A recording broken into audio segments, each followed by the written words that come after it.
The Dark Art of Anonymity by Lance Henderson. Narrated by James C. Lewis. Preface. You want what you want. Invisibility, anonymity, ghost protocol. You've taken the red pill and have seen the truth, and you don't like it. I don't blame you. I didn't like it either. But what I thought I knew about Tor and other incognito tools was only a drop in the ocean next to what's really out there. Stuff you don't find on many tech forums. They're whispered in private, of course, but it's all invisible to you. Until now. Which brings us to you and me. Or rather, what I can do for you.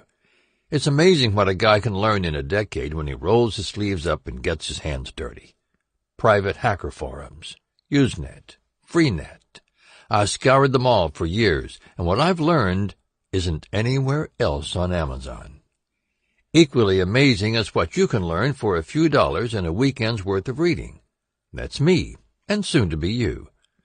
Where you will be by Monday is where I am now, only without the years of mistakes. Mistakes I made using Freenet, Tails, PGP. You name it, I did it. And boy, did I make big ones. Those are mistakes you'll avoid because, after you've read this guide, you'll know more than 85% of the Tor users out there, and know more about anonymity than most federal agents.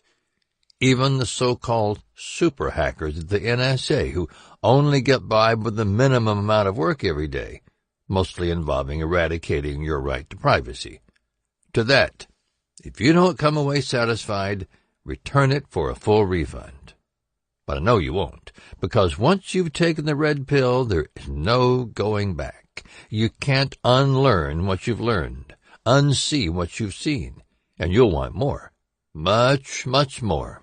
First off, we're not sticking with the basics here. If all you want is Tor for dummies, look elsewhere.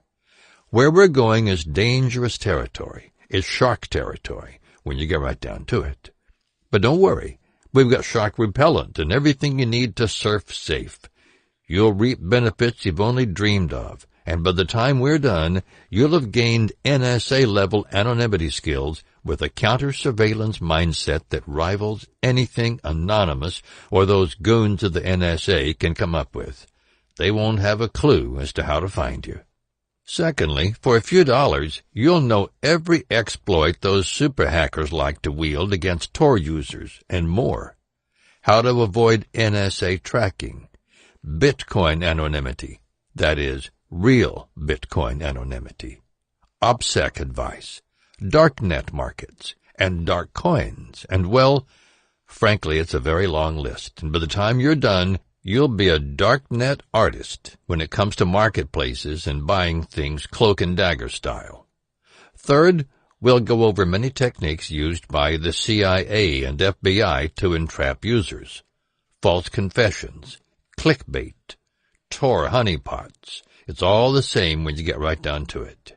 You'll learn the same techniques used to catch terrorists, hackers, and rogue members of the hacker group Anonymous, and couriers for Reloaded, baits and lures, and how to spot an LEA agent from a mile away.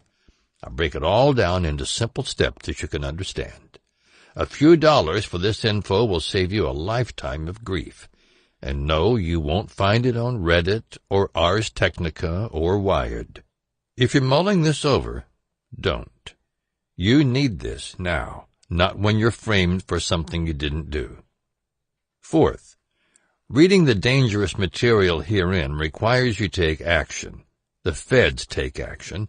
Identity thieves take action. Hackers take action. Will you?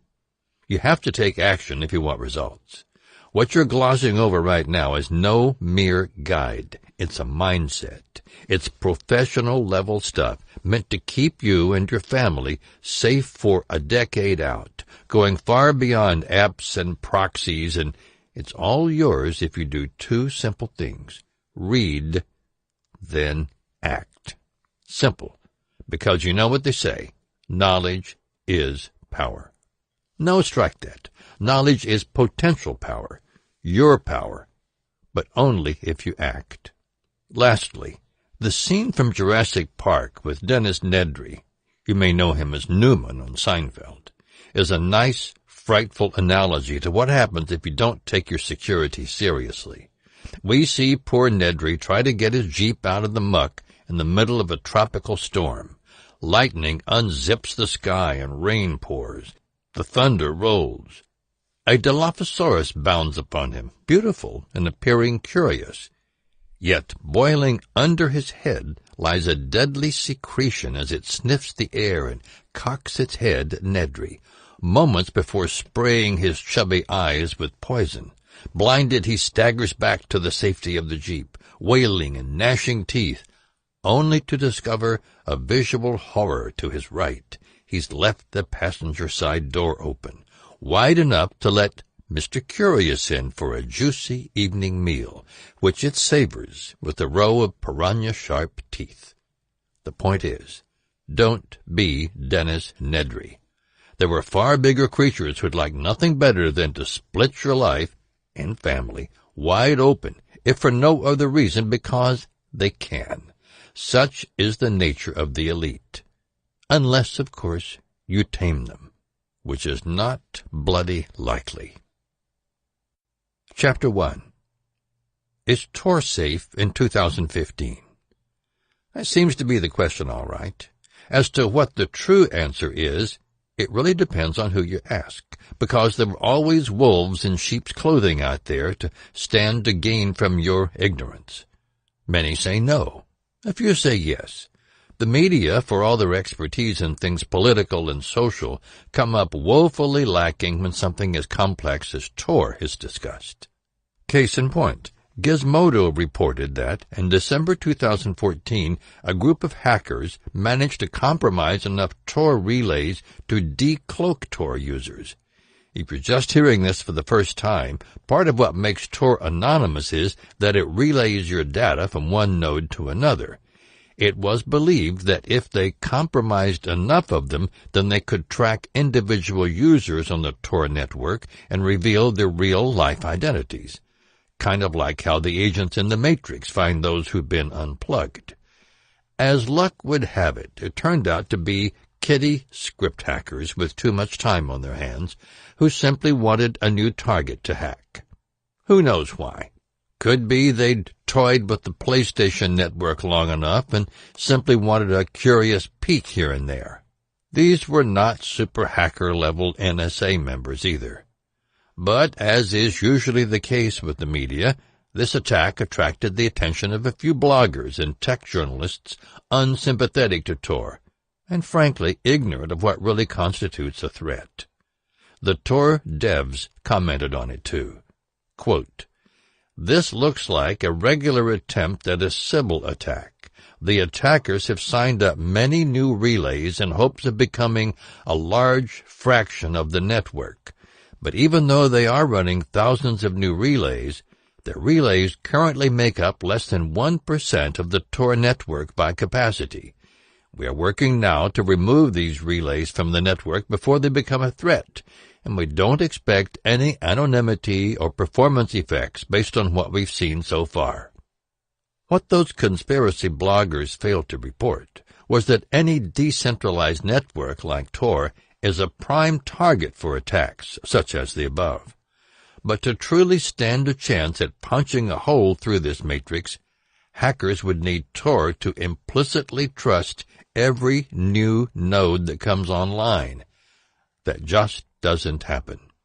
It also takes time for fresh relays to gather traffic, some as long as 60 days or more, and the likelihood of being reported is rather high since the IP addresses are out in the open, which only speeds up malicious reporting. The real danger, and has been since inception, is scaring Tor users to less secure methods of communication. That's what the NSA wants. The CIA already does this in foreign countries. Now the NSA is following their lead. The real risk of using Tor. Let's talk about them before we dive deep into enemy territory, so you'll know what to avoid before installation, and maybe get an aha moment in subsequent chapters. And be sure and remember that having JavaScript on is really only a drop in the ocean next to what is possible for an enemy to kill your anonymity. JavaScript. It's widely known that leaving JavaScript on is bad for a Tor user. 95% of us know this, but the mistakes of the 5% get blown out of proportion and thrown into the face of the rest of us. Worse, many websites now run so many scripts that it seems as though they hate Tor users. One site required over a dozen. Without it, the page will be pretty much gimped. Sometimes it's not even readable. You can imagine what might happen if you were using Tor and decided to visit that site if it was created to lure users into a honeypot. I recall one researcher claimed that 81% of Tor users can be de-anonymized. Bull. That 81% figure came about because the targeted users knew little about the NoScript browser add-on, and likely mixed Tor usage with their daily OpenNet usage, providing ample data for a correlation attack. But that was just the icing on the cake. They left personal details everywhere, using the same usernames and passes they do elsewhere on the OpenNet, bragging about their favorite Netflix movies, talking about local events, Jazz Fest in New Orleans, the weather, hurricane in the French Quarter. You get the idea. Much more on this later. Volunteering as an exit node. Another doozy, though not quite the granddaddy of all risks, is still risky. On the plus side, you, as a valiant believer in anonymity, graciously provide bandwidth and an exit pipe to the rest of the Tor users, hopefully none of whom you know, so that they may pass their encrypted traffic through your node. Generous? Certainly. Wise? If you live in the United States, hail no, as my Uncle Frick in Texas used to say. It isn't that it's illegal per se to do so. On the contrary, but what passes through your Tor node can land you in hot water if you live in a police state like my native Louisiana. All exiting traffic from your node, that is, other people's traffic, is tied to your IP address. And as others have found, you put yourself at risk by what others on the other side of the planet do with your node. Lots of new Tor users fire up BitTorrent that's been configured for Tor and suck down all the bandwidth. It makes for a very miserable Tor experience for other users. You may get served with a copyright violation notice, or sued, or perhaps even raided at 6 a.m. by a black party van if child porn ends up flowing out of your pipes. Think carefully and do your research before taking on such a risky charge, lest your computer be seized and your reputation ruined. Innocent men have gone to jail for their overconfidence. Running an exit relay from home. Running it from home is even worse than using cloud storage and is infinitely more dangerous in the USA and UK than, say, Thailand or Philippines. If the law, for whatever reasons, has an interest in your Tor traffic, your PC may be seized. Yes, but that's only the start. In the UK, there are no Fifth Amendment protections against self-incrimination. Anywhere. A crusty old judge can give you 2 years just for not forking over the encryption keys. If they did have it, they wouldn't have bothered raiding your bedroom and spooking the bejesus out of your cat at the crack of dawn. Use a host instead that supports Tor. There is sealandhosting.org, for one. They accept bitcoins and don't require any personal info. Only an email. They offer socks, dedicated servers, Tor hosting, and VPS, as well as domains. We'll get into the nitty details later, but these are the rules I've set up for myself on occasion. I change them every year. 1. Refrain from routing normal traffic through it. 2. Never do anything illegal. More on this later, as it's a very gray area. 3. Never put sensitive files on it. For example, financial data, love notes, court documents, lawyer correspondence. 4. Be as transparent as possible that I'm running a Tor exit. 5. If I get complaints from ISP or possibly the university, I use this template at torproject.org. Response template for Tor relay operator to ISP. Intelligence agencies. They've declared war on Tor and its stealth capability. No doubt about it. And though they'll fight tooth and nail to convince you it's for your own good, really what it all comes down to isn't so much national security as it is national control. Control over you in that they can't see what you're doing on Tor, nor do they know why. They don't like that. It's pomposity on a galactic scale, unheard of when you look at how much data they're siphoning from everyone's pipes.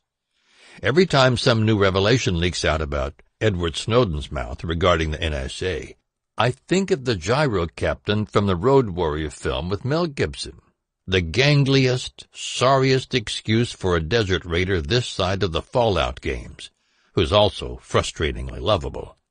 Our lovable Sky Raider tries to rob Mel of the gasoline that fuels his souped-up Falcon Coupe V8, only it doesn't end well for him.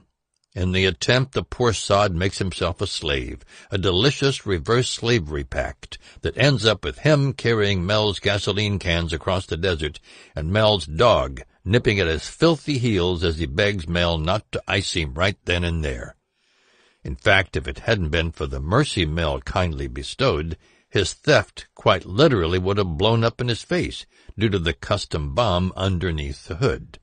Such a nice guy. Well, the time for playing nice guy to the NSA is over. They spend so much money and waste so much time chasing you simply because they don't like you or your actions not being easily identifiable. As you probably know, it's more costly to go after a high-value target, but they don't know if you're a high-value target or merely low-hanging fruit. As we've seen in the case of bored Harvard students, anyone can get into serious trouble if they go into Tor blind as a bat. Even Eric Holder has publicly pointed out that Tor users are non-U.S. persons until identified as citizens. It's beyond pompous. It's criminal and unconstitutional and like something scaly that mutated in the desert after an atomic bomb went off. In fact, it almost sounds as if they view all Tor users as high-value targets, and by the time you are identified as such, they have acquired enough power to strip you as well as millions of other citizens of their rights to privacy and protection under the Fourth Amendment of the Constitution. They do this using two methods: the quantum and Fox acid system. More later on how to defeat this, but here's the gist of it. Both systems depend on secret arrangements made with telcos. Both involve lulling the user into a false sense of security. Neither system can make changes to a live CD, tails, that's in our favor. Both can be defeated by adhering to consistent security habits. Defeating this requires a mindset of diligence, and as you probably know, diligence is not compatible with procrastination. Therefore, you must resist the urge to procrastinate. I say again, do not procrastinate. Decide ahead of time to avoid risky behavior. We'll get to them all. A good security mindset takes time and effort and commitment to develop, true enough, but should be nurtured from the very beginning, which is why the risks are placed up front, ahead of even the installation chapter. Things tend to drag in the middle of a book like this and are often forgotten. Speaking of risk, if you want to know what truly keeps me up at night, it's this question. What do other nations tell high-level CEOs and intelligence agencies? Hong Kong, for instance.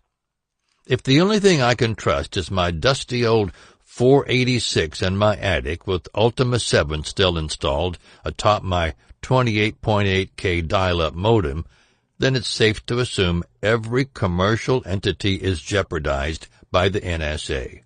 And if that's true, if the NSA has to jump hoops to spy on us, how easy is it to infiltrate American-owned systems overseas with our data on those systems?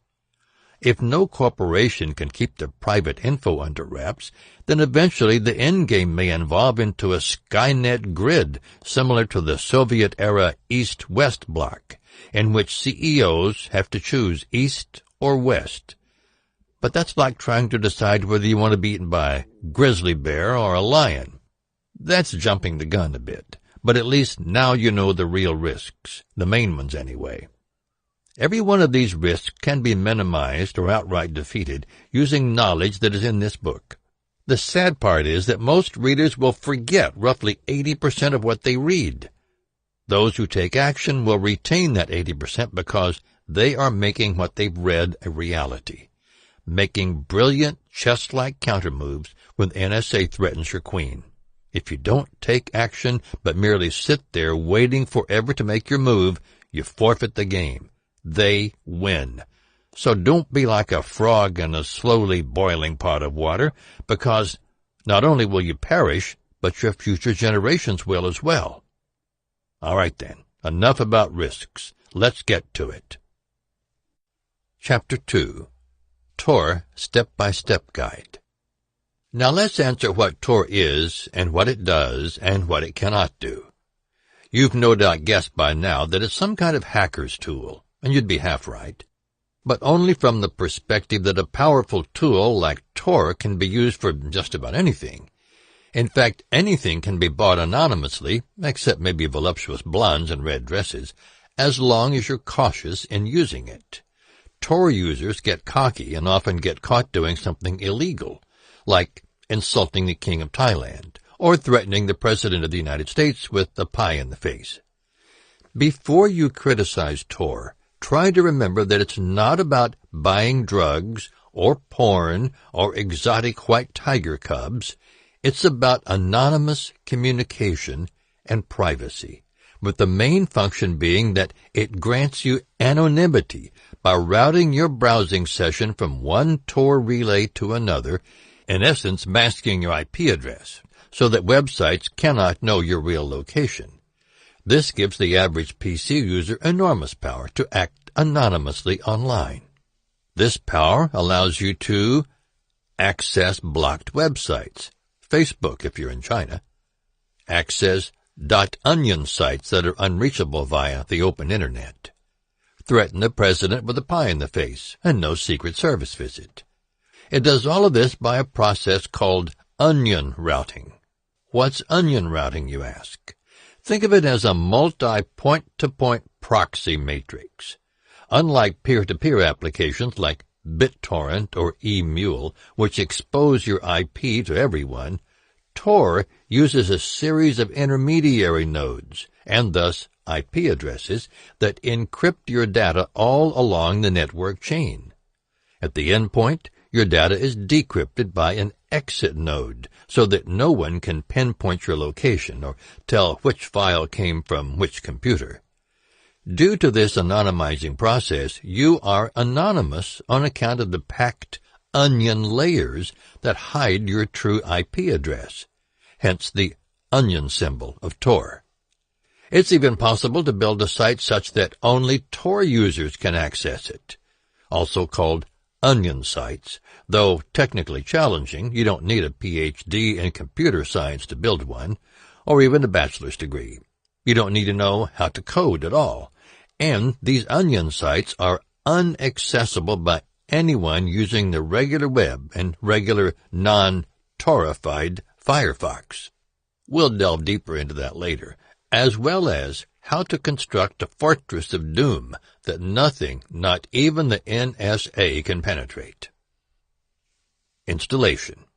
Installing Tor is dirt simple. You can download it from torproject.org. If your ISP blocks you from the Tor site, do this. Shoot an email to the Tor developers on their homepage. Tell them the situation. You can get an automated message sent back to you with the Tor installation package attached. That's the simple way. The harder way is use Google. At the main page, do a search for any cached websites, including Tor, that might have the install package to download. Many tech sites may just have it cached on their servers in the event of an all-out nuclear war. It's a 50-50 chance, but I've found it useful for finding discontinued or blocked applications. Get a friend to email you the Tor installation. Ask for tails, too. Think of Tor as the nuclear weapon and tails as the uranium that makes that pretty mushroom cloud in the sky. You don't need both, but it's always better to go the tails route. Verify the signature if you obtain it elsewhere other than from the main Tor site. But for the love of all that's sacred and holy, verify it, even if your friend hand delivers it. I've gotten viruses in the past from friends sharing what they thought were clean apps. Believe me, in a situation where you fire up Tor to discuss nuclear launch codes, you don't want a keylogger mucking things up for you. Now then, choose Windows, Linux, or the Mac version, and know that your default Firefall install won't be overwritten unless you want it to. Both use Firefox, but Tor is a completely separate deal. You'll notice it has the same functions of Firefox: tabs, bookmarks, search box, menus. It's all there, except your favorite add-ons. On that point, you might be tempted to install your favorite apps. Don't give in to that temptation. Multiple add-ons that do nothing for your anonymity might assist someone in locating you over Tor by what is known as browser fingerprinting. After installation, you should see a green welcome screen. Now, you've got some choices. One is to volunteer your bandwidth, which makes it easier for other Tor users, but comes with risk. It's explained in depth by Tor developers on the Tor project page under the section on relays. I'd recommend reading it if you're new to anonymity tools. After Tor is installed, every page you visit with the Tor browser will be routed anonymously through the Tor network. There is, however, an important detail you need to know concerning security, and that is that your Tor settings are merely reasonable starting points. They are not optimal, and certainly not bulletproof. We're still at the infancy stage, and quite frankly, optimal, as Tor knows optimal, is largely dependent on hardware. Network, CPU, RAM, VM, VPN, and so on. Each person's setup will be different, just as a person's security needs in Tehran, Iran are different than in Montreal, Canada. What Tor cannot do. Now, for what Tor cannot do, or at least cannot do very well. In the future, this may change, so don't fall on your sword just yet. 1. Tor cannot protect you from attachments. This isn't limited to executables, but anything that can be run by code. This means flash videos, as well as Real Player and QuickTime. Those babies can be configured to send your real IP address to an adversary. That's not good. So we must never run an executable or app unless we trust the source implicitly. If at all possible, go open source. This also goes for any encryption scheme. Let's stop right there for a moment. If you're going to use Tor, encryption is mandatory. It's not an option. I've heard some say, on a few encryption blogs that is, that it's like saying learning Thai is optional if you're going to live in Bangkok all year. You won't get far that way. 2. Tor cannot run torrents well. Old news, right? Thousands still do this, and I can understand why with how lawsuit-obsessed North America seems these days.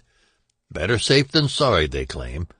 I've heard every excuse under the rainbow that using torrents on Tor is no big deal.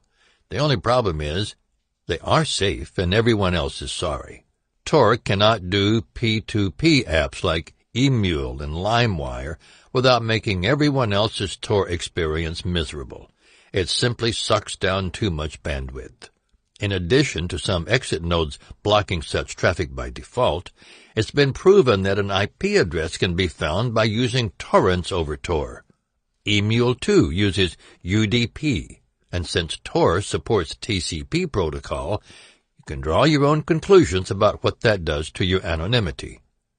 True, you may be spared a copyright lawsuit, since the RIAA likely won't go through all that trouble to get to your IP. But please, spare other Tor users the madness of 1998 modem speeds. A VPN is a much better choice, and there are quite a few good ones out there. Visit torrent freak and key in the search box which VPN services take your anonymity seriously. I guarantee you won't be disappointed. 3. Tor cannot cloak your identity. If you're tossing your real email around like Mardi Gras beads, or even if you give your true email on websites while using Tor, you should consider your anonymity compromised, nuked, eviscerated. Your virtual identity must never match up with your real-life identity under any circumstances. We'll delve far more deeply in later chapters on how to do this the right way. But know that those who ignore this rule get hacked, robbed, arrested, or mauled by capped gremlins with the letters FBI on their jackets. Much more on this later. Tor apps and anti-fingerprinting tools. A few applications, mobile and otherwise, make Tor less of a headache, but they're not particularly well suited for desktop users, unless you're doing some kind of emulation. But with everyone using mobile these days, some of these have benefited me in ways I never thought possible. Be sure and read the comments in the Play Store, since updates tend to break things. Orbot, proxy with Tor. This one is basically Tor for Android, which you can get at the Google Play Store or at their homepage. It is a proxy app that runs similar to the desktop app and encrypts your net traffic as well as protects you from surveillance and fortifies you against traffic analysis. You can use Orbot with Twitter, DuckDuckGo, or any app with a proxy feature. I've used this for a long time now and have gotten used to its strengths. InvisBox, privacy made easy. InvisBox plugs into your existing router or modem. A new InvisBox Wi-Fi hotspot will appear. Connect to the new hotspot and follow the one-time configuration setup, and you're ready to go. All devices that you connect to the InvisBox Wi-Fi will route their traffic over the Tor network. This isn't a required app, mind you, but it makes for simplifying things. Text Secure. This app encrypts every message on your mobile phone and is simple to learn. Better still, in the event you leave your phone at Marble Slab, rest assured your privacy is safe due to the encryption within. It's also open source. To that, far too many applications aren't and thus cannot be peer-reviewed by anyone. Redphone. One of the more popular apps, this one secures every call with end-to-end encryption, allowing you privacy and peace of mind. It uses Wi-Fi and offers nice upgrades if both callers have Redphone installed. It's not for everyone, though it's not as expensive as, say, TrustCall. There are convenience issues like lengthy connection times and dropped calls. I experienced a few headaches using Skype to call someone from Manila, so it's not as fast as Jason Bourne's method in all of his movies. But the pluses outweigh the minuses. I especially love the two-word passphrase as a security feature. If you fear Agent Boris is dead and has been killed by Agent Doris, who now has his phone, you can request she speak the second passphrase. Simple, yet effective. Google and Tor. What does Google think of Tor? Quite honestly, I suspect they try not to. In all probability, they probably don't hate it like the NSA does, but they know that if every Google user used Tor on a daily basis, much of their ad targeting system would begin firing blanks. Imagine if a 13-year-old boy received ads for Cialis, or an 80-year-old woman named Bertha began to see ads for Trojan condoms. It makes for a lousy targeting system. That's good for us, not so much for Google. They don't mind donating funds either, since this allows a future stake in the technology. To that, they've not only donated to Tor, but to other anonymity services like Freenet. They've even donated to Mars rover technology, all kinds of outer space things. They never know which technology is going to rocket into orbit a week or a year from now, so they throw money around like Scrooge on Christmas morning. CAPTCHAs. At times, you'll be using Tor and find that Google spits this requirement out in order to prove you're human. This, because of their massive analyses on search engines, is what makes some Tor users think Google has it out for them. However, Google has to put up with lots of spammers and general thievery, bots hammering the servers with tons of queries in short amounts of time that, when added up, puts a huge strain on the servers. It can be just one thing, but it can also happen if your employer uses proxies. For instance, many employees working for the same company that use one of these can set off a red flag. When your Tor circuit switches to a new one, though, usually it solves itself. However, there are other search engines like DuckDuckGo you can use if Google is giving you headaches. And you may find websites do the same thing.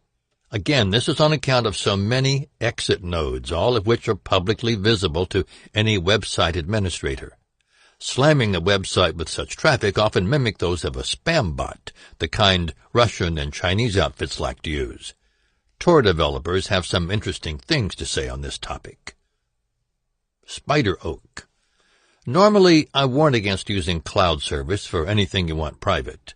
Spider Oak is one exception I can vouch for, with some reservations. It's a decent enough alternative to Dropbox, as it's coded with zero knowledge, so say the developer. And when you install it, a set of encryption keys is created client-side. When you upload data to Spider Oak servers, they're encrypted on your computer and then uploaded, again according to the developers. They claim that even if a subpoena requires subscriber data, they could not deliver it since only you have the keys. That sounds very secure. But I still wouldn't upload anything unencrypted that might pique Edward Snowden's curiosity. If it piques his mind, it'll pique other, more powerful types. Encrypted container files fall into this category. The other downside is that it's centralized. Centralization means a single point of failure. As well, your data can be deleted by them at any time. True with any online service, really. Remember that between you and a judge, they always side with the judge. Chapter 3. Tails. Ever hear of a live system? Neither had I until Tails burst on the scene in 2009. Tails allows you to use Tor to avoid tracking and censorship, and in just about any location you could want. It houses its own operating system, the best part being it's designed for those on the go. You can run it via USB stick, SD, or even a DVD. This comes pretty handy as it makes it resistant to viruses. It's also beneficial if you don't want your hard drive to leave remnants of your browsing session. The best part is that it's free. Most things based on Linux are, but Tails comes with chat client, email, Office, and browser. But the downside to using a DVD is that you must burn it again each time you update Tails. That's the inconvenient part. So, let's install it to a USB stick instead. 1. Download the Tails installer from the Tails website at tails.baum, that's BOUM.org. You must first install it somewhere, like a DVD, and then clone it to the USB stick or SD card. 2. Click Applications, Tails, and then on the Tails install to begin the installation. 3. Choose Clone and Install to install the SD card or USB memory stick. 4. Plug in your device, then scan for the device in the Target Device drop-down menu. You'll get a warning about it overriding anything on the device. That's nothing to worry about. So choose Yes and confirm the install. Tails limitations. Neither Tails nor Tor encrypt your documents automatically. You must use GNU-PG or LUKS for that, bearing in mind that some documents like Word or Atlantis may have your registration info within the document itself. That can be a problem for anonymity. Case in point, in 2013, Amazon self-publishers discovered that pen names could sometimes be revealed by looking at the code of certain Word documents and siphoning out the registration information. This code revealed the real identity and addresses of many self-published authors. As an author myself, trust me when I say you don't want the headaches that come with that. Personally, I enter in fake information whenever I register any app. All the more so if I will use that app in conjunction with Tor or Tails. There's other noteworthy stuff to know if your aim is true anonymity. Namely, document metadata is not wiped with Tails. Tails doesn't hide the fact that you're using it from your ISP, unless you use Tor bridges. They cannot see what you're doing on Tor, true enough, but they know you're using it. Again, unless you use a Tor bridge. Tails is also blind to human error. Try not to use the same Tails session to begin two different projects. Use separate sessions. Isolating both identities in this way contributes to strong anonymity for your sessions. Chrome. Using Tor with Firefox is hardly the only way to slay a dragon.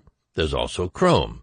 Yes, it's Google, and yes, Google has strayed far from its do no evil motto, but like everything else in life, luck favors the prepared, and you'd be surprised at how much you can lock down your browser from invaders. Preparations are everything. You just have to have the right sword, the right armor, the right lockpicks. The preparations, reagents, are as follows. 1. Install the Script No extension. It is to Chrome what a mouse is for a PC, at least as far as precision goes. It offers excellent control, even allowing you to fine-tune the browser in ways that no script for Firefox cannot. If you find it too difficult, ScriptSafe is another option. I've used both and came away very satisfied, though, like everything else on the Internet, your mileage may vary. 2. Flash Control is a nice alternative to Firefox. In the event you don't see it in the Google Play Store, just search for Flash Block and it should come up. Google has a habit of removing apps that aren't updated every Thursday under a full moon. 3. AdBlock. This one is just insanely good at repelling all kinds of malware. It's probably the most well-known, too, so there's plenty of feedback scattered across the Internet. 4. User Agent Switcher for Chrome. Install it. Never leave home without it. It spoofs and mimics user agent strings. You can set yours to look like Internet Explorer, and this will fool a lot of malware payloads into thinking you're really browsing with Internet Explorer and not Firefox or Chrome, thus firing blanks at you. It might have saved Blake Penthall, a 26-year-old operator of Silk Road 2.0, from getting raided by the FBI. This was accomplished over the span of many months since they had to get control of many Tor relays. And if you have control of relays, you can use sophisticated traffic analysis to study patterns in IP addresses and match behavior and browser settings with those addresses. Recall that any federal prosecutor will always try to tie an IP address to an actual person, at least where felonies are concerned.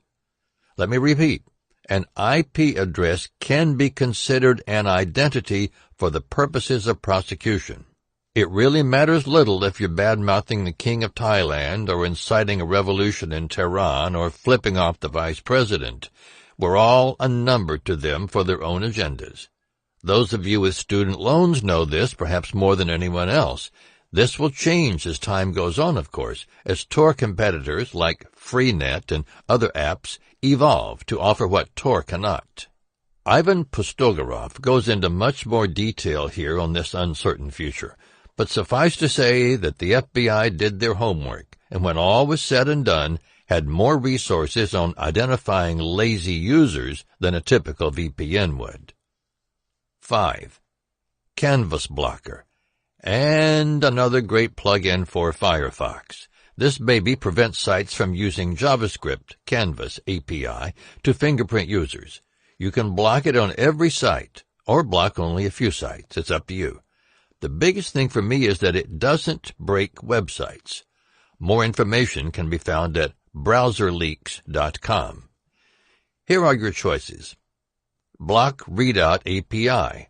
All websites not on the white or black list can use the Canvas API to display something on the page, but the Readout API is not allowed to return values to the website.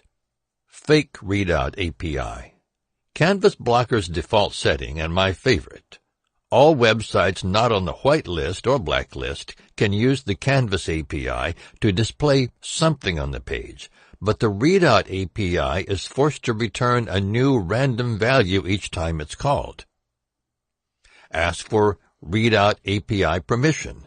All websites not on the whitelist or blacklist can use the Canvas API to display something on the page, but the user will be asked if the website should be allowed to use the Readout API each time it's called.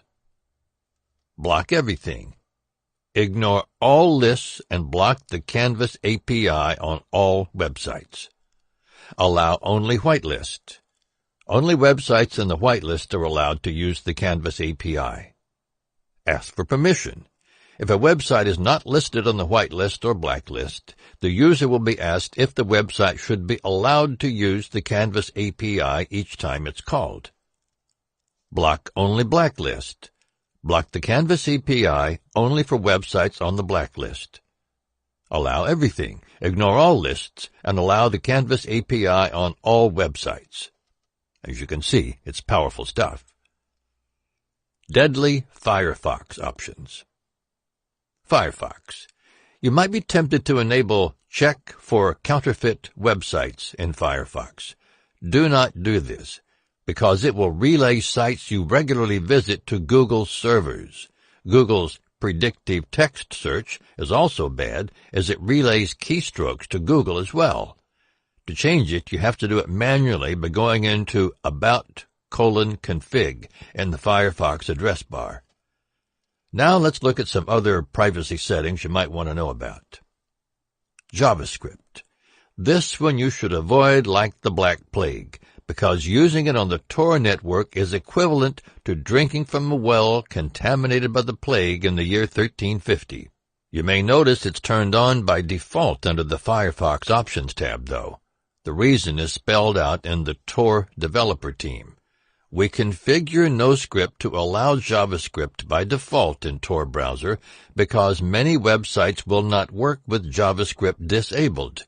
Most users would give up on Tor entirely if a website they want to use requires JavaScript because they would not know how to allow a website to use JavaScript, or that enabling JavaScript might make a website work. There's a trade-off here. On the one hand, we should leave JavaScript enabled by default, so websites work the way users expect. On the other hand, we should disable JavaScript by default to better protect against browser vulnerabilities, not just a theoretical concern. But there's a third issue. Websites can easily determine whether you have allowed JavaScript for them. And if you disable JavaScript by default, but then allow a few websites to run scripts, the way most people use NoScript, then your choice of whitelisted website acts as a sort of cookie that makes you recognizable and distinguishable, thus harming your anonymity. Ghostery and GhostRank. These aren't particularly deadly, just useless on Tor, since Tor disables tracking anyway. If you do decide to use it, you should know that using either can alter your browser fingerprint, though not to the extent of breaking anonymity. Ghostery still blocks any tracking scripts, whether you're on Tor or not. But use DuckDuckGo if you want to beef up your anonymity. Adblock. We mentioned this one before, and sadly using this could also change your browser fingerprint.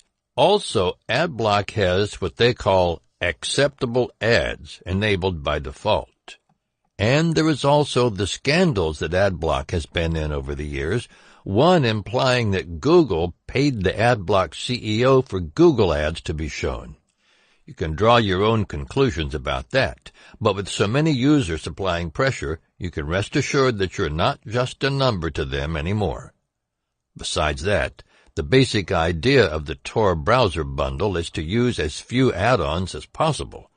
They figure that Tor button, NoScript, and HTTPS everywhere is sufficient to preserve anonymity without the added risk of additional add-ons or drama. Along this line of thought, the Panopticlick website may also be useful to you. Chapter 4. Whonix and Tor. If you're worried that using Tor could get you into trouble, such as if you host a hidden service, you may want to look into Whonix before running anything further. Many power users who use Tor on a daily basis like the tighter security it offers. This isn't to say that it's better than Tails by default. Both tools offer their own strengths and weaknesses, and each strength is meant for a different purpose. You may find one is better than the other for your personal situation, where the situations differ according to your security needs. Like Tails, Whonix is built with anonymity and security in mind. It's also based off of Debian Linux, so it's a good synergy where anonymity is concerned. This synergy grants anonymity by routing everything through Tor. The advantages are that DNS leaks are next to impossible, and malware cannot reveal your IP address. In fact, the only connections possible are routed through Tor via the Whonix gateway. The question you may be wondering is, how much security is too much security? What's overkill and what isn't? Well, the perfect answer is this. How far will you fall if caught? And how much time are you willing to invest in reading to prevent it? Tails is easier to grasp, and if you don't expect attacks from sites you visit, then by all means use Tails. If, however, you live in North Korea or China, then there's the possibility of 20 years of hard labor, hammering worthless rocks. That is, if they see any Tor activity coming from your location that correlates to things they don't like activity, or anything else in the case of North Korea. They don't like it when outsiders offer the peasants hope. If you're caught in that country, you'll be found guilty long before you ever see a judge. So if the above applies to you, use Whonix from whonix.org. That's WHONIX. A few notable features of Whonix that make it more secure. Anonymous publishing, anti-censorship. Anonymous email with Thunderbird or Tor Birdie. Add proxy behind Tor. Chat anonymously. IP DNS protocol leak protection. Hide that you are using Tor. Hide the fact that you're using Whonix. Mixmaster over Tor. Secure and distributed time synchronization mechanism. Security by isolation. Send email anonymously without registration. Torify any app. Torify Windows. Virtual Machine Images, VM. VPN support. Use Adobe Flash anonymously. Use JavaScript anonymously. The following is an example of a moderately secure system. Host Whonix on a memory stick with a flavor of Linux of your choice.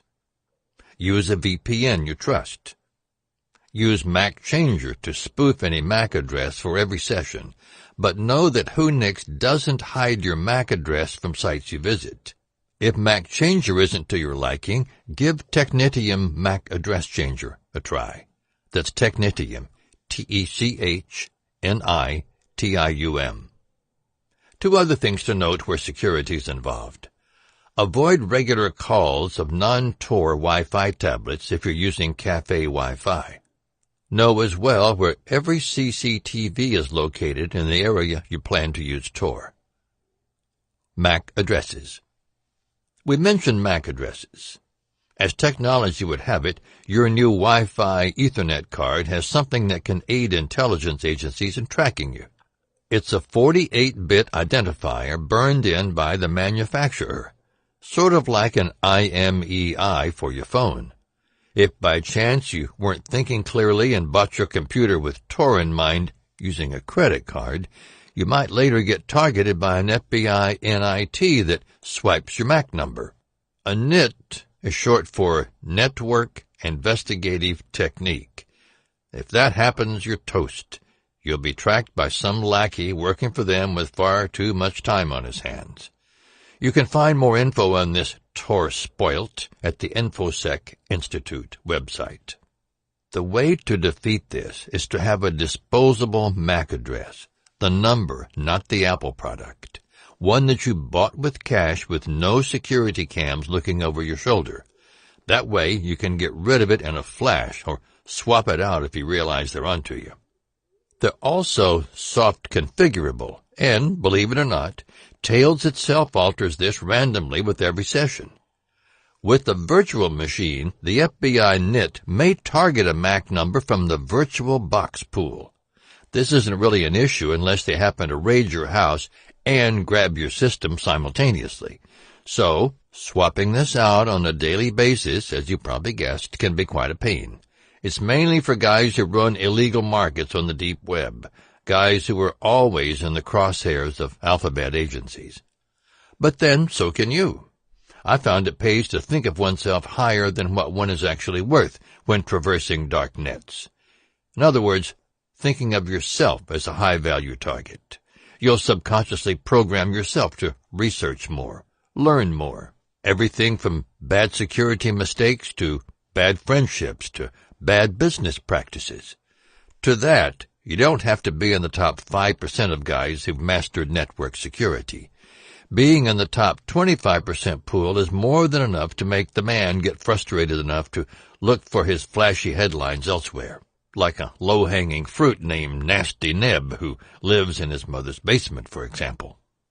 Who nicks bridges?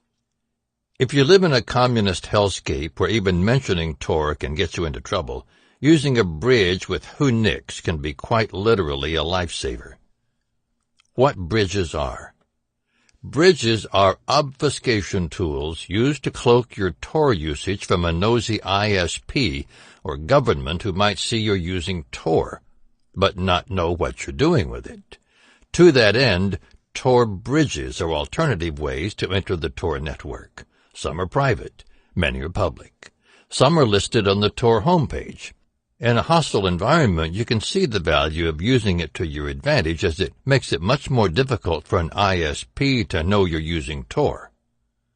What bridges are not? While not especially unreliable, they are certainly less reliable than regular Tor usage where performance goes. But the trade-off may be in your best interest. Only you can decide if the performance hit is warranted. Here's how to do it in Whonicks. Bridges must be added manually since there is no auto-install method for Whonicks, but it's not that difficult. You simply must enter them into the proper directory, like so. etc/tor/torrc. If you're using a graphical Whonicks gateway, then you need to browse to Start Menu, Applications, Settings, /etc/tor/torc.examples. To edit your torque file, which is necessary for bridge adding, browse to Start Menu, Applications, Settings, /etc/tor/torc. Then add whatever bridge you copied from the Tor Bridges page, or a private one if you have it. Then restart Tor for it to take effect. If you run into trouble, and most likely will if it's the first time, there are a few forums to help you out. Forums that I've found invaluable are these: Whonicks Forum, Tor Reddit, Wilder's Security Forum, Quora, Quora. Chapter 5. Tor and VPNs. It seems that there's a lot of confusion among beginners when it comes to VPN companies. Are they anonymous? Which ones? Are any operated by the government? People read one thing and see something else in the media that contradicts that one thing. So who's right? The cold, hard truth about VPN companies is that a few want your patronage so bad they bury the fine print on their web page where it's difficult to read. Believe me, that's fine print that you need to see. It really is a minefield where some of these companies are concerned.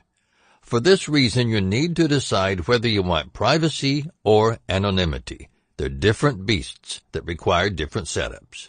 Privacy is easier. Anonymity, not so much. One is like wearing Frodo's ring. The other is crafting it. The most confusing part is that not every VPN user uses Tor, and not every Tor user uses a VPN service. Regardless, it's advantageous to combine two powerful tools, one that affords privacy, the VPN, and the one anonymity, Tor. For what it's worth, if you like this combo, then you must find a VPN that offers 128-bit encryption that doesn't store activity logs. That's the first rule of business. And the part where the fine print comes in. Many VPN companies claim they don't log a thing, but will gladly offer your subscriber data on a silver platter if a subpoena demands it. Between big money and your freedom, big money always wins. They will never go to jail for you.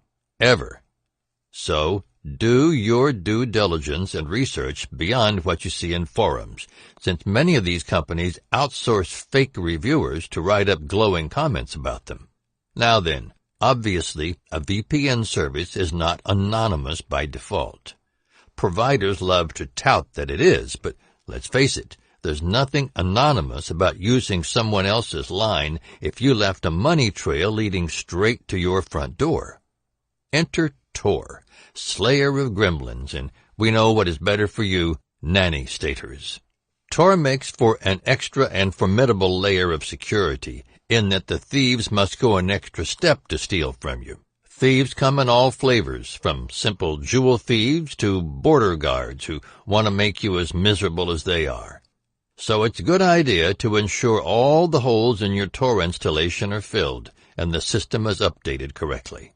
Updated applications are resistant to malware attacks, since it takes time to find exploitable holes in the code.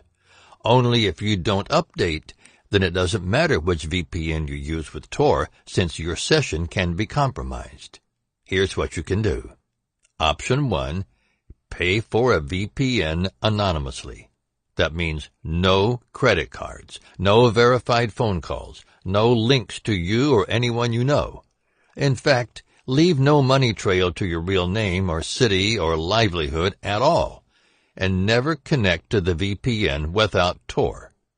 For optimal anonymity, connect to your VPN through Tor using Tails. Even if the VPN logs every session, if you always use Tor with Tails, it would take an extremely well-funded adversary to crack that security chain. Without logging, it's even more secure. But always assume they log. Option 2. Pay for a VPN using a credit card. Connecting with Tor when using a card with your name on it does nothing for anonymity. It's fine for privacy, but not for anonymity. This is good if you want to use Pandora in Canada, for instance, but not if you want to hire a contract killer to loosen Uncle Frick's lips a bit. Uncle Frick, who is 115 years of age and being tight-lipped on where the sunken treasure is. VPN services sometimes get a bad rap by anonymity enthusiasts, but signing up anonymously for a VPN has advantages. It strengthens the anonymity when using Tor, for one. Even if the VPN keeps logs of every user, they'll not know, even with a court order, the real identity of the user in question. Yet if you use PayPal, Bitcoin, credit cards, or any other identifiable payment method to subscribe to a VPN for the express purpose of using Tor, then anonymity is weakened, since these leave a paper trail.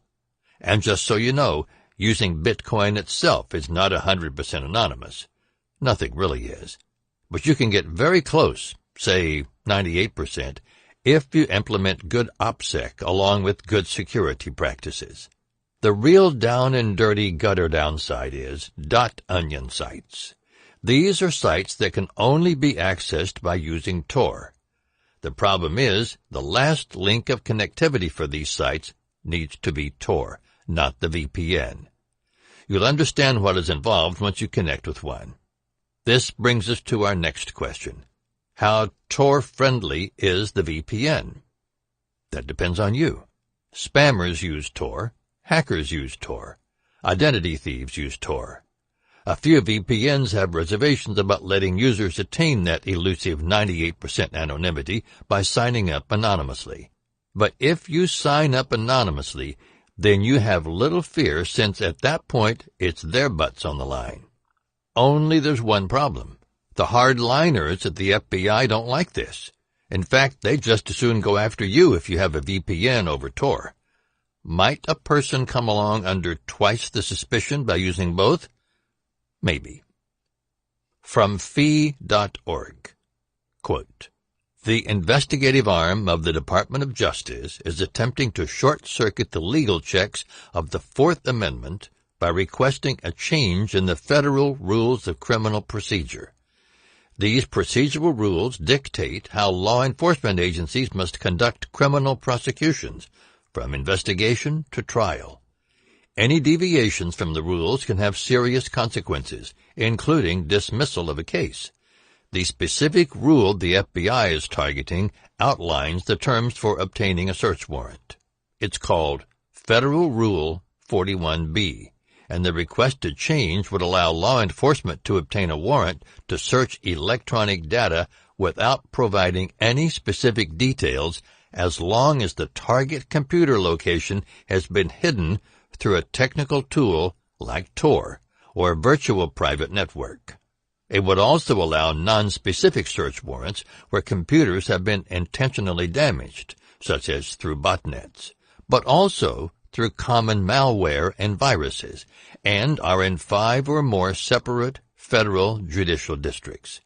Furthermore, the provision would allow investigators to seize electronically stored information regardless of whether that information is stored inside or outside the court's jurisdiction. The change may sound like a technical tweak, but it's a big leap from current procedure." End quote. The NSA does this without hindrance. We know from Snowden's leaks that the FBI uses the NSA's metadata from private citizens' phone records. Thus, the VPN is not a truly formidable obstacle to them. But this takes it to an entirely different level, since if merely signing up for a VPN provides a basis for legal search, then they can snoop on any ISP server they want with no legal grounds at all to justify it. They've done similar things in Brazil. But here in the good old USA usually goes down like this. 1. Spy on Joe Blow to see what he's up to. 2. Make justification to seize his PC or raid him by reconstructing the case to fit the agenda. 3. Apply pressure to the right people with direct access to subscriber info. 4. Subpoena to decrypt subscribers' data. If they've done it once, they can do it 100 more times. No big deal. Solution: if you're going to go the VPN route, then use PGP, also known as Pretty Good Privacy. Never, ever transmit plain data over a VPN, not even one that offers SSL. Final thoughts. 1. Talking to police will never help you, not even in a raid situation where you're hoodwinked. They, Homeland possibly, wake you at gunpoint at 6 a.m. and corral your family into the living room and threaten to take everyone to jail unless someone confesses. It's all lies all the time. A friend once remarked that a plainclothes officer once knocked on his door to ask him if he was using Tor, only to make sure he wasn't doing anything illegal. He answered, "Yes, but nothing illegal, sir." That gave incentive to go forward like a giant lawnmower right over his hairline. He was proved innocent later on, but not before the cops dragged his reputation through the mud. No public apology came. They rarely do. 2. If they don't charge you for running a hidden service, walk out. In fact, if they don't charge you with anything, walk out. Every word out of your mouth will aid them, not you. 3.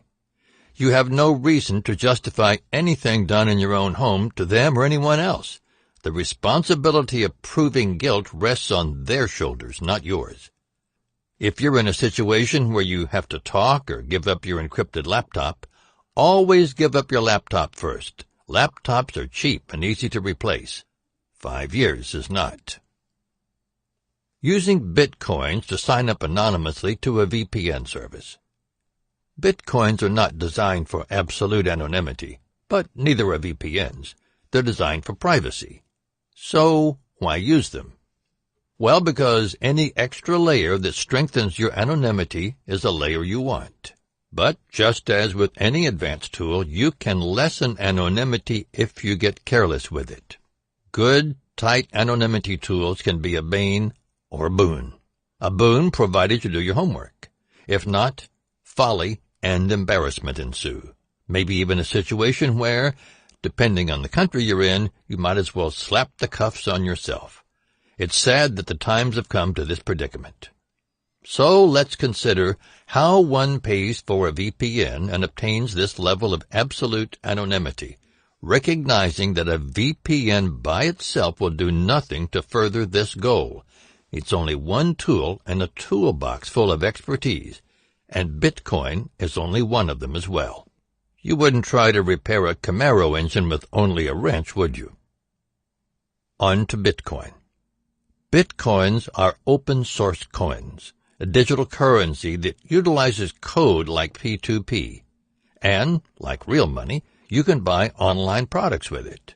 Products like memory cards at Newegg, or even a Usenet or VPN premium service. These are useful to us. Using these Bitcoins, you, the end user, completely bypass the need for a credit union or a bank. That's the good news. But they've got some disadvantages. More on that in a moment. For now, just bear in mind that they're created from the collective CPU computations of a matrix of users, like you, who donate to their creation. Bitcoin mining is involved, and though you may have seen images of Bitcoins on websites stamped with a golden B, they're not actually something you can carry around in your pocket, yet. Not the way you think, at least. They have something in common with PGP, public and private keys. Just like the PGP application, only instead of verifying your identity like PGP does, Bitcoins verify your balance. This is where Bitcoin wallets come in. Again, this isn't a magic bullet, but rather one specialized tool at our disposal beyond a mere wrench. On that point, Bitcoin wallets will only get better at strengthening anonymity in the coming years.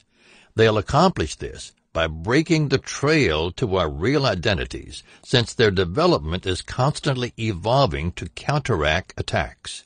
However, as we mentioned earlier, embarrassment will result if you neglect to do your homework, because every purchase by a particular wallet can be traced. That's right. If you buy a new video card at Newegg with it, the same account that holds your credit card details, and then subscribe to a Usenet service or VPN, guess what? You've now established a trail to your real identity. The FBI, or Chinese, or secret shadow government with Cigarette Man leading the charge will have no need of baying bloodhounds to sniff you out. But not if you make only one purchase per wallet. This means never using it for any online entity in which you purchased goods while your real IP is connected. It also means foregoing Google+, Facebook, Skype, and all social media outlets with said wallet. Twitter, Walmart, Best Buy, and even small mom-and-pop stores with multi-social media buttons splattered all over the websites. These are enemies of anonymity whether they know it or not. More likely they don't. They're not our friends any more than a grenade is your friend after pulling the pin.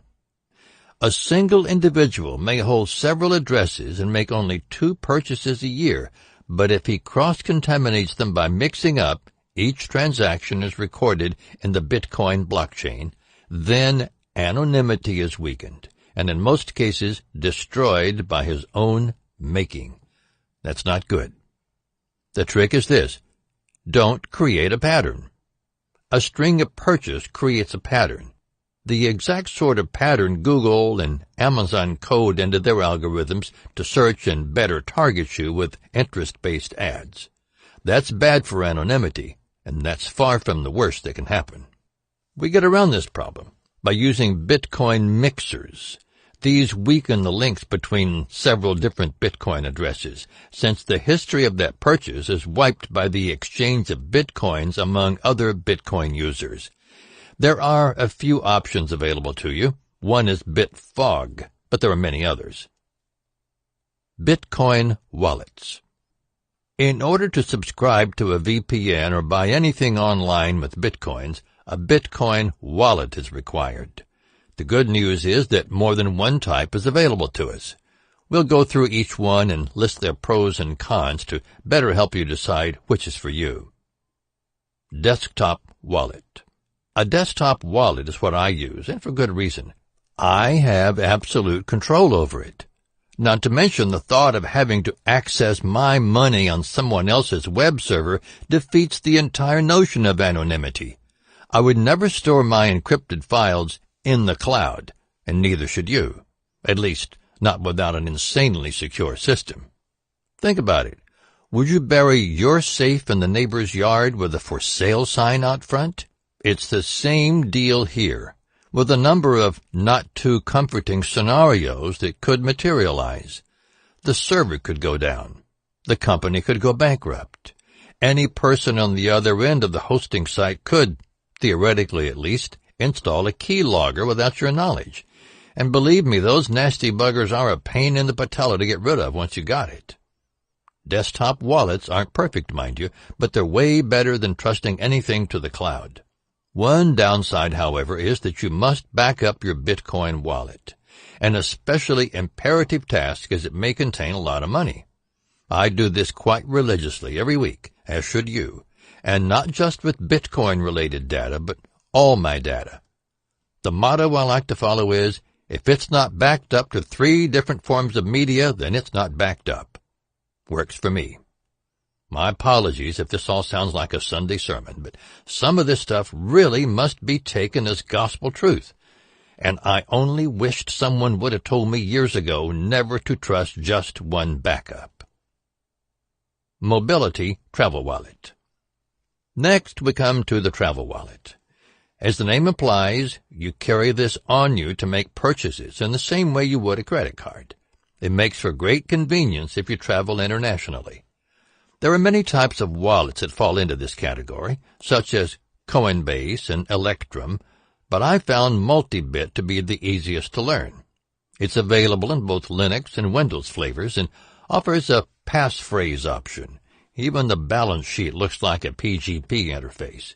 Yet it's very beginner-friendly and open source, so no worries about installed backdoors. It's also rock-solid for the purposes of anonymity. Multibit Windows install. Now we come to the instructions for a clean install of this work of wonder. First off, download the Windows installer from multibit.org. Run the installer. A possible problem we may run into is that on Windows 7, 64-bit, which is the system of choice outside of Linux these days, it may be that the Java Virtual Machine, JVM, is not correctly located, or failed to create a selector, is shown in the error message. If this happens, you need to change the compatibility setting via the shortcut.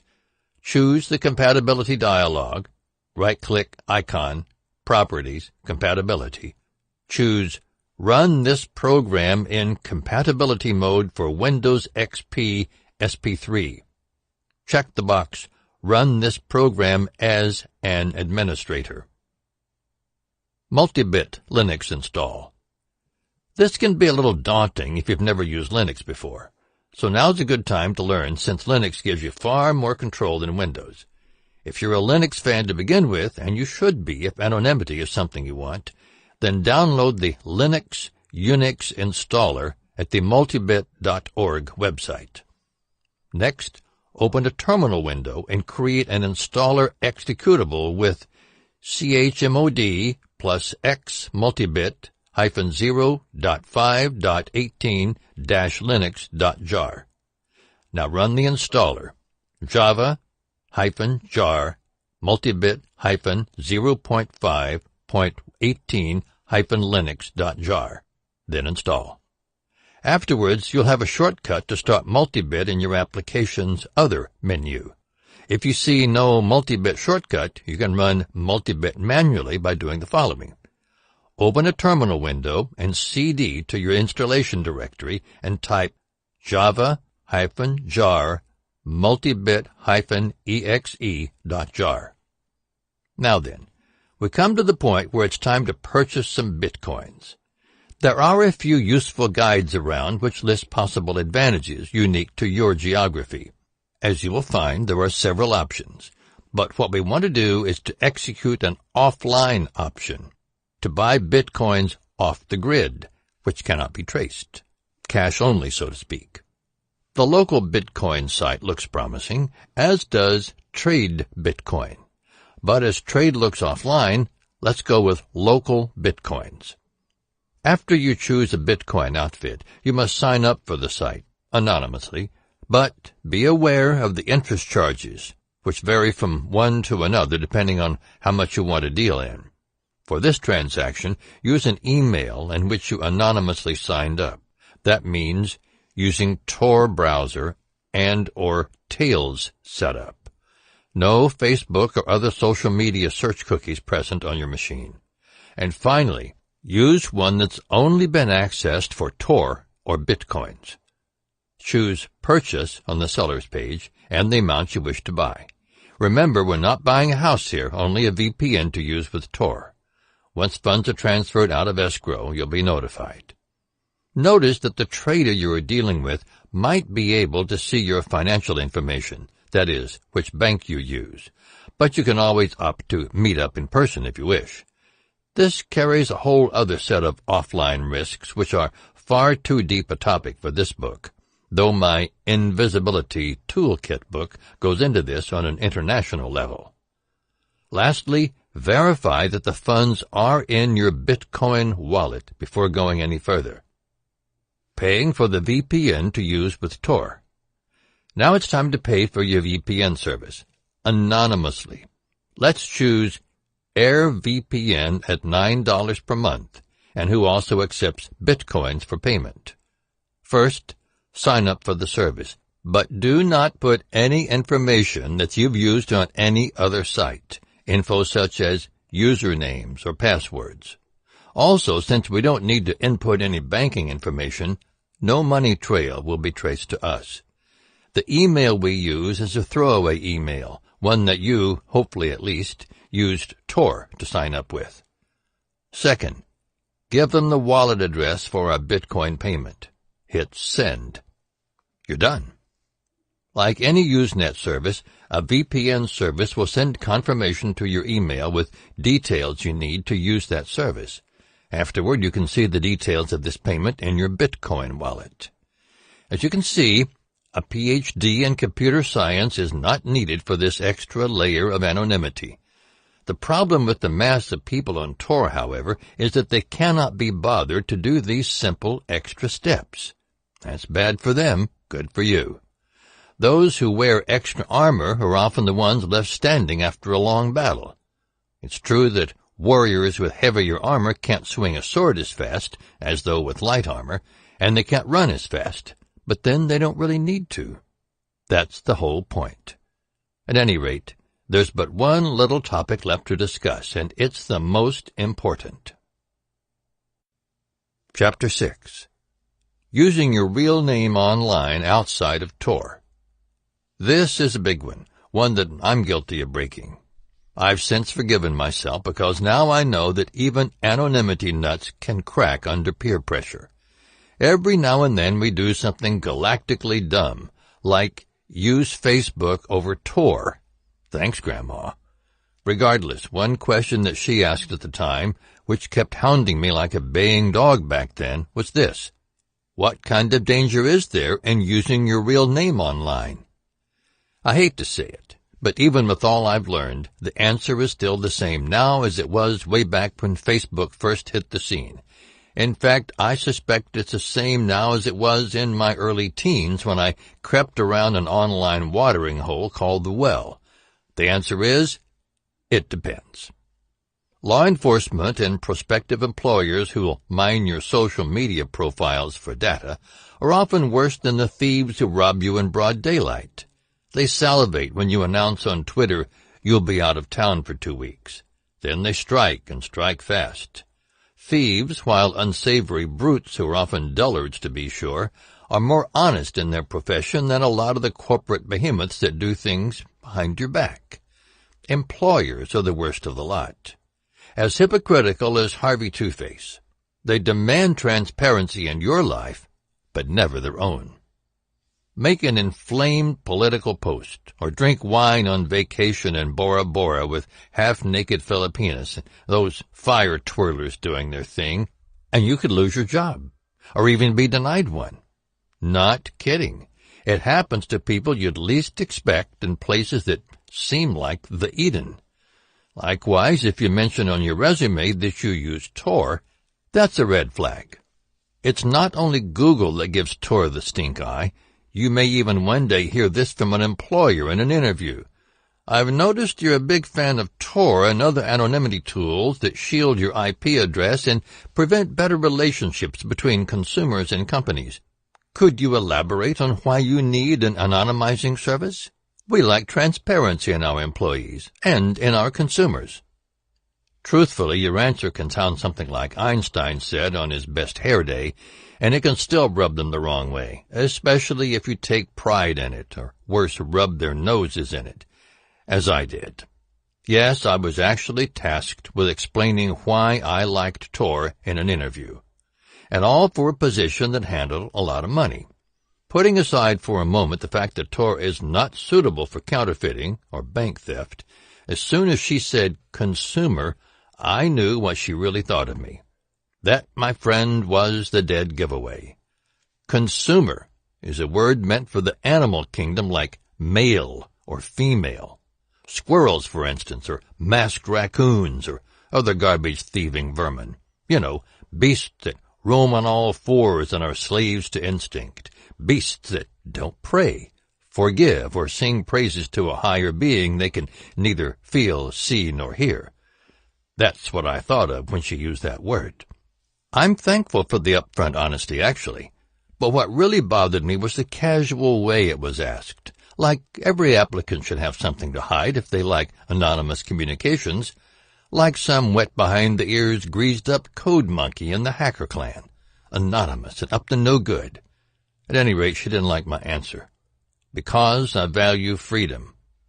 That sunk my battleship. I came out of that interview perplexed, yet jobless, viewing privacy as somewhat of a double-edged sword, since one needs an online presence for many higher-paying employees. It didn't sit well with me in the long run. I felt a little cheated, to be honest. And as I drove home, some of the mumblings I'd overheard later on became as loud and roaring as trains in my ears. Here's a few tidbits. Don't like someone on Facebook? You probably won't like working with them. Like the competitor's products? Here's our 3-year non-compete agreement for you to sign. You use Tor? The only people who use that are terrorists, pedophiles, and hitmen. You must be one of those buggers. Soon thereafter, any time a prospective employer noticed Tor under the hobbies section of my resume, it would always elicit a negative response, like witchcraft or Dungeons and Dragons Dungeon Master. My breathing seemed to become erratic as my heart raced, as if they were about to summon an unbadged authority to warn me of being too private. He'd be dressed like Dilbert, only skinnier, and with a bumblebee yellow pen and a clipboard. He'd have multiple facial tics and that annoying eyebrow raise, as if it were completely illogical to value privacy. I have no idea why he'd have a clipboard, but he always did in my mind's eye. My solution was to divide my public and private identity in social settings and remove any trace of it on my resume.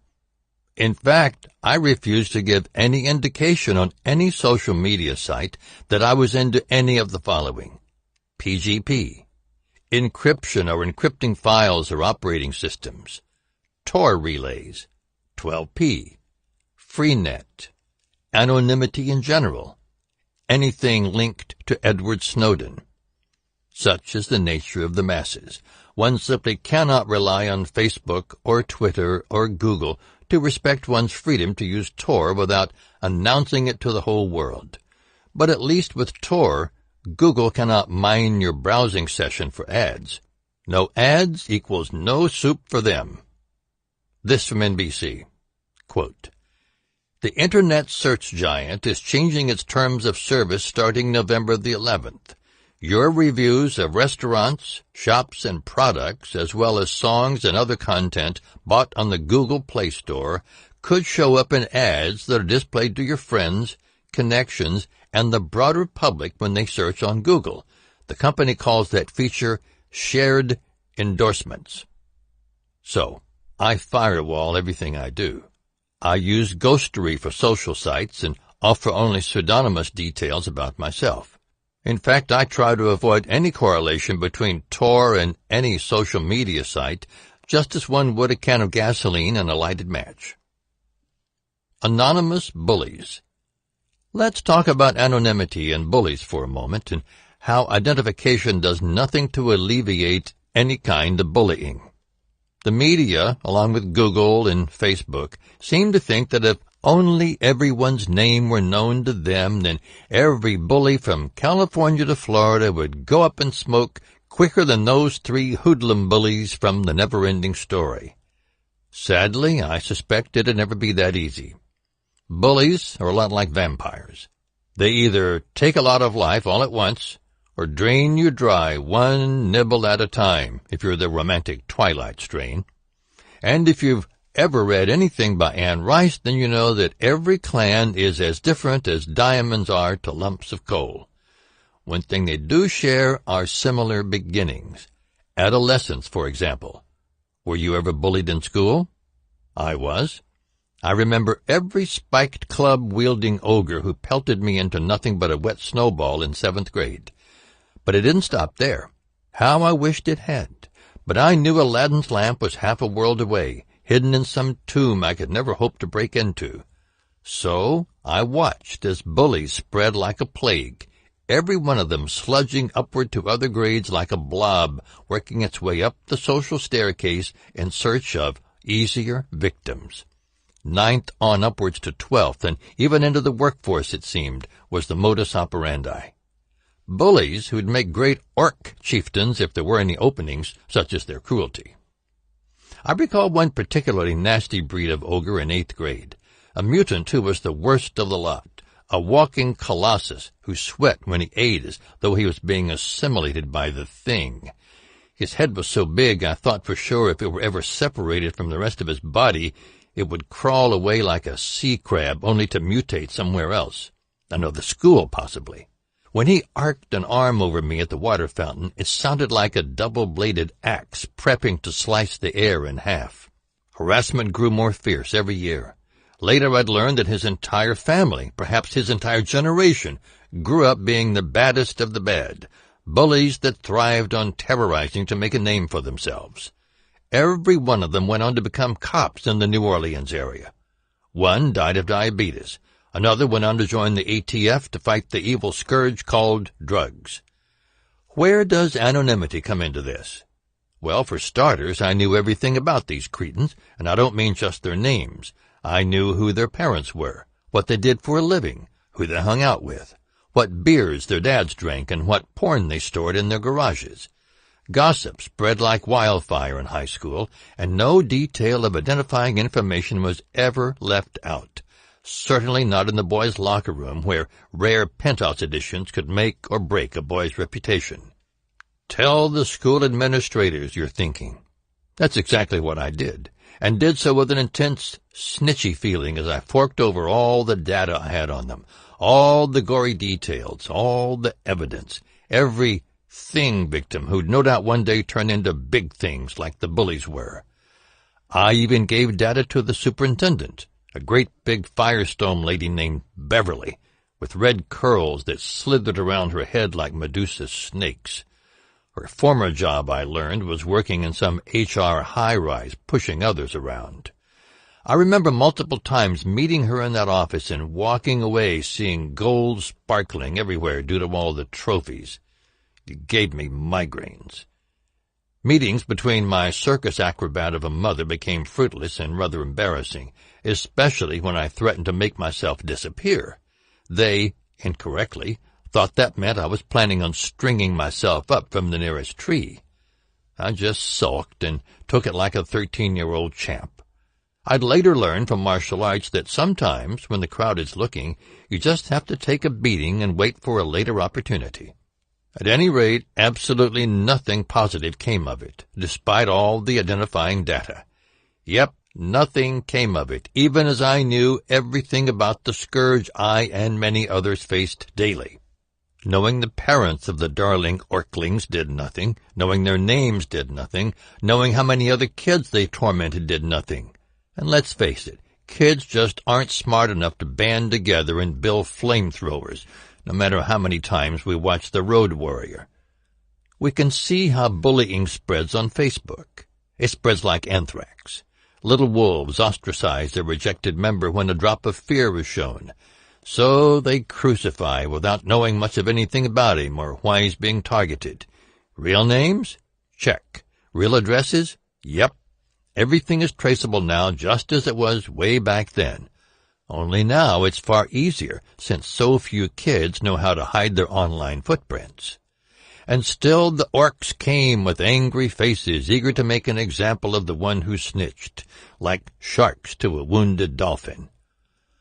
When I hear of 15-year-olds in the UK hanging themselves in mom's bedroom to escape the torture, one thing is immediately obvious.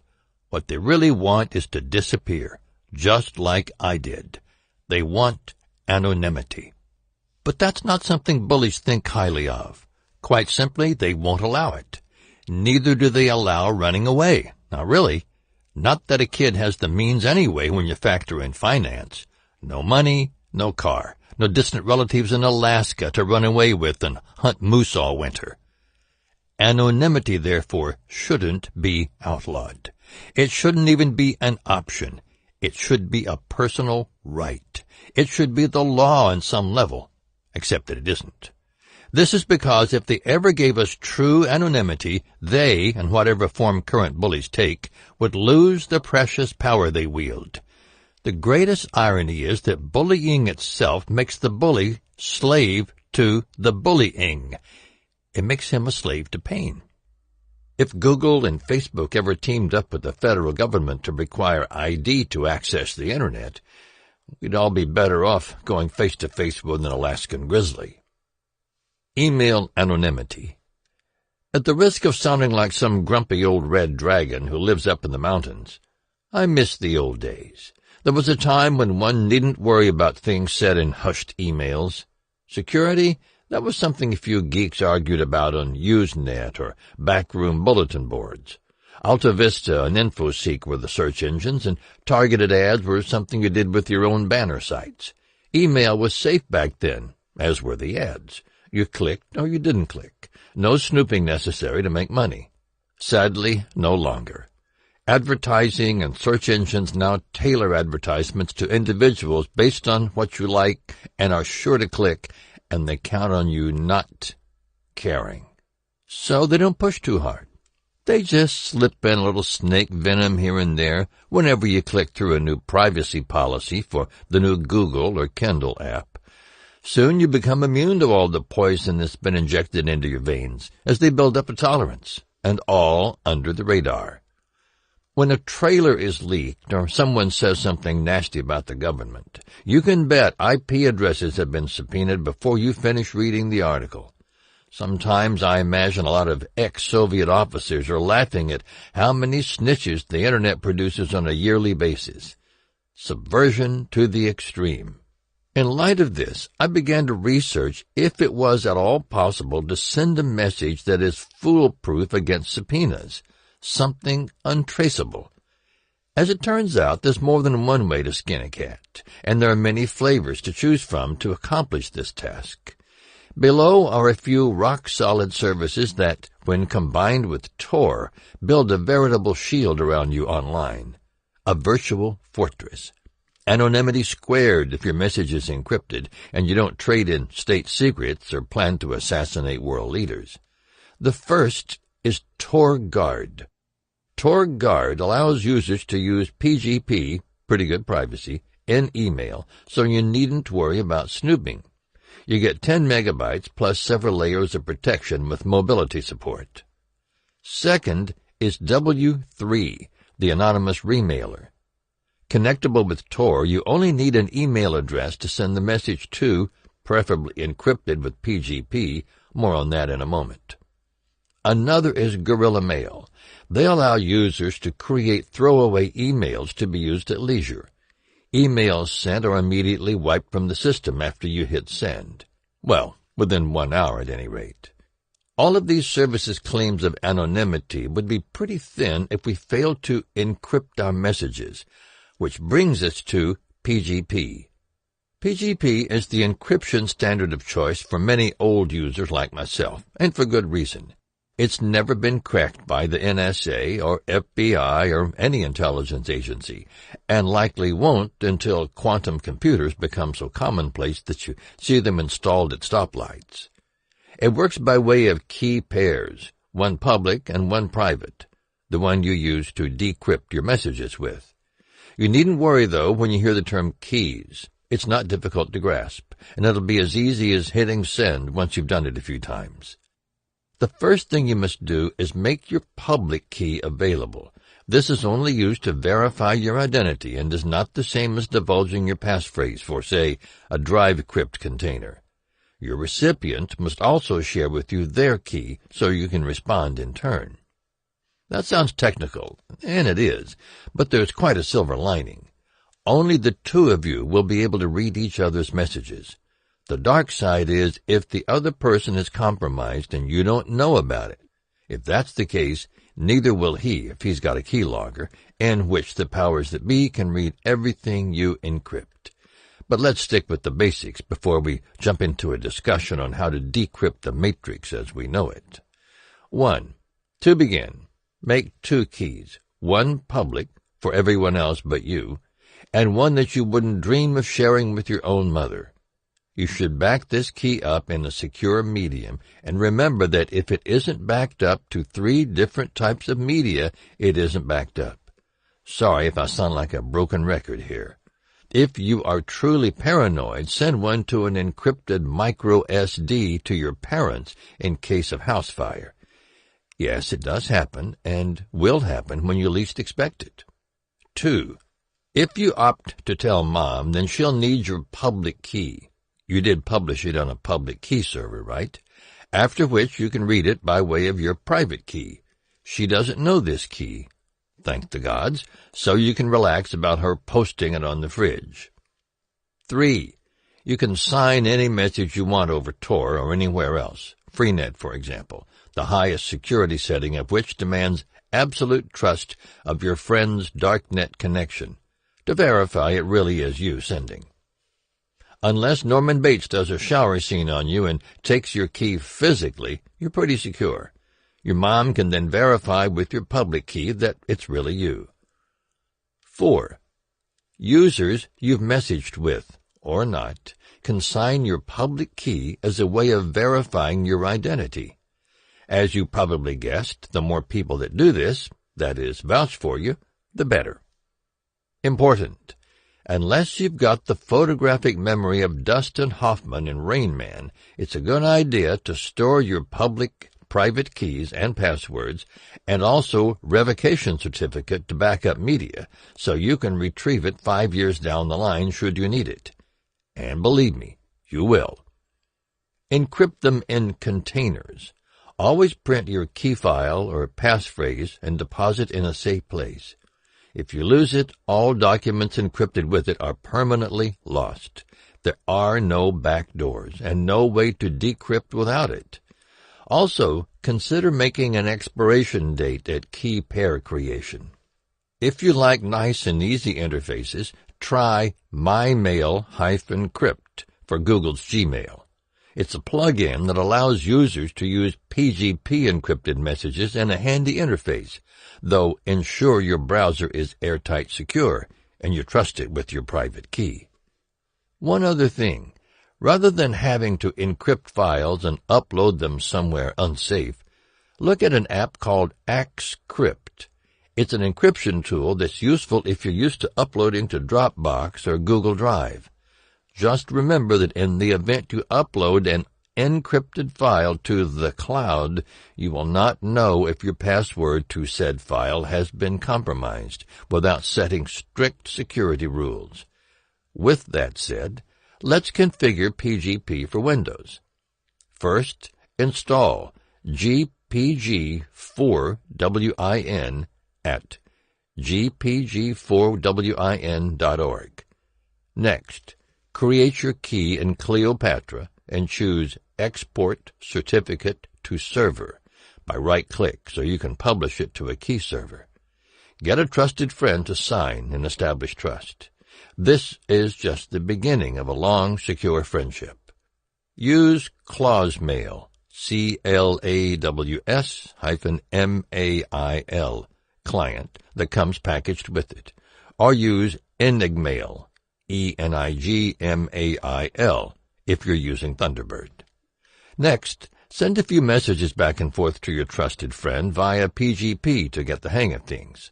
Optionally, you can set a Yahoo, Gmail, Hotmail filter so as to forward any messages that contain Begin PGP message to a more private account. Tor Instant Messaging Bundle. It's no secret that the NSA has Skype, Yahoo Chat, and other instant messaging services in their hands. But as long as the Tor development team knows about it, they can respond in kind. Enter Tor Instant Messaging Bundle. True anonymity is the goal of this application. It's built by the very same who developed the Tor browser bundle, and like that application, will route all communication through Tor relays, encrypted backwards and forwards and hidden from the NSA's prying eyes. There's also Tor Chat. Tor Chat offers encrypted chat and even file sharing, and since it's built upon Tor, you're assured absolute privacy on what you say and to whom you say it. Both Windows and Mac versions are available, and no install is necessary. Just unzip anywhere and run, preferably from an encrypted hard drive or USB drive, the blue Earth symbol titled Tor Chat. There's a few more useful anonymity apps that are great for communicating incognito.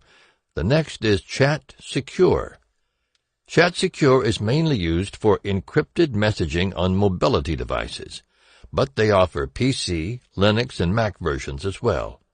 They have some interesting comments on their website, one of which piqued my curiosity. The Guardian Project creates easy-to-use secure apps, open-source software libraries, and customized mobile devices that can be used around the world by any person looking to protect their communications and personal data from unjust intrusion, interception, and monitoring. Whether you're an average citizen looking to affirm your rights or an activist, journalist, or humanitarian organization looking to safeguard your work in this age of perilous global communication, we can help address the threats you face. Telegram. This app also focuses on messaging, but with superior speed, and is similar to SMS and allows for picture, video sending. There are also secret chats that offer encrypted sessions. They claim no data is kept on their servers, and you can even set the app to permanently delete all messages. CryptoCat. Billed as an alternative to social media chat apps, like those seen on Facebook, Twitter, and the like. CryptoCat gives you encrypted communications using the AES encryption standard. All encrypted info is deleted after an hour of inactivity. Freenet. This is the granddaddy of all anonymous systems the world over, both for file sharing or any kind of secret chats. Explaining everything it has to offer goes far beyond our Tor discussion, as they are two different systems, but I include it here as an alternative if you find Tor lacking. And it is not as simple as Tor, nor is it as fast unless you leave it running 24/7. It's not for everyone, though, as there are all manner of criminals who use it. You'll notice this if you load up any groups, as it's hard to ignore, and unlike Usenet, there's no one to file a complaint with, no one to report, no Usenet authority to ban their account. It is pretty much the Wild West without a sheriff or much of anyone to round up a posse. Anarchy doesn't quite do it justice, but there are ways of lessening the damage which we'll get into in a moment. Just know that for absolute anonymity and freedom of speech, there's no better tool to use if you have the patience to learn its darknet offerings. The following is from the website. Freenet is free software which lets you anonymously share files, browse and publish free sites, that is, websites accessible only through Freenet, and chat on forums without fear of censorship. Freenet is decentralized to make it less vulnerable to attack, and if used in darknet mode, where users only connect to their friends, is very difficult to detect. Communications by Freenet nodes are encrypted and are routed through other nodes to make it extremely difficult to determine who is requesting the information and what its content is. Users contribute to the network by giving bandwidth and a portion of their hard drive, called the data store, for storing files.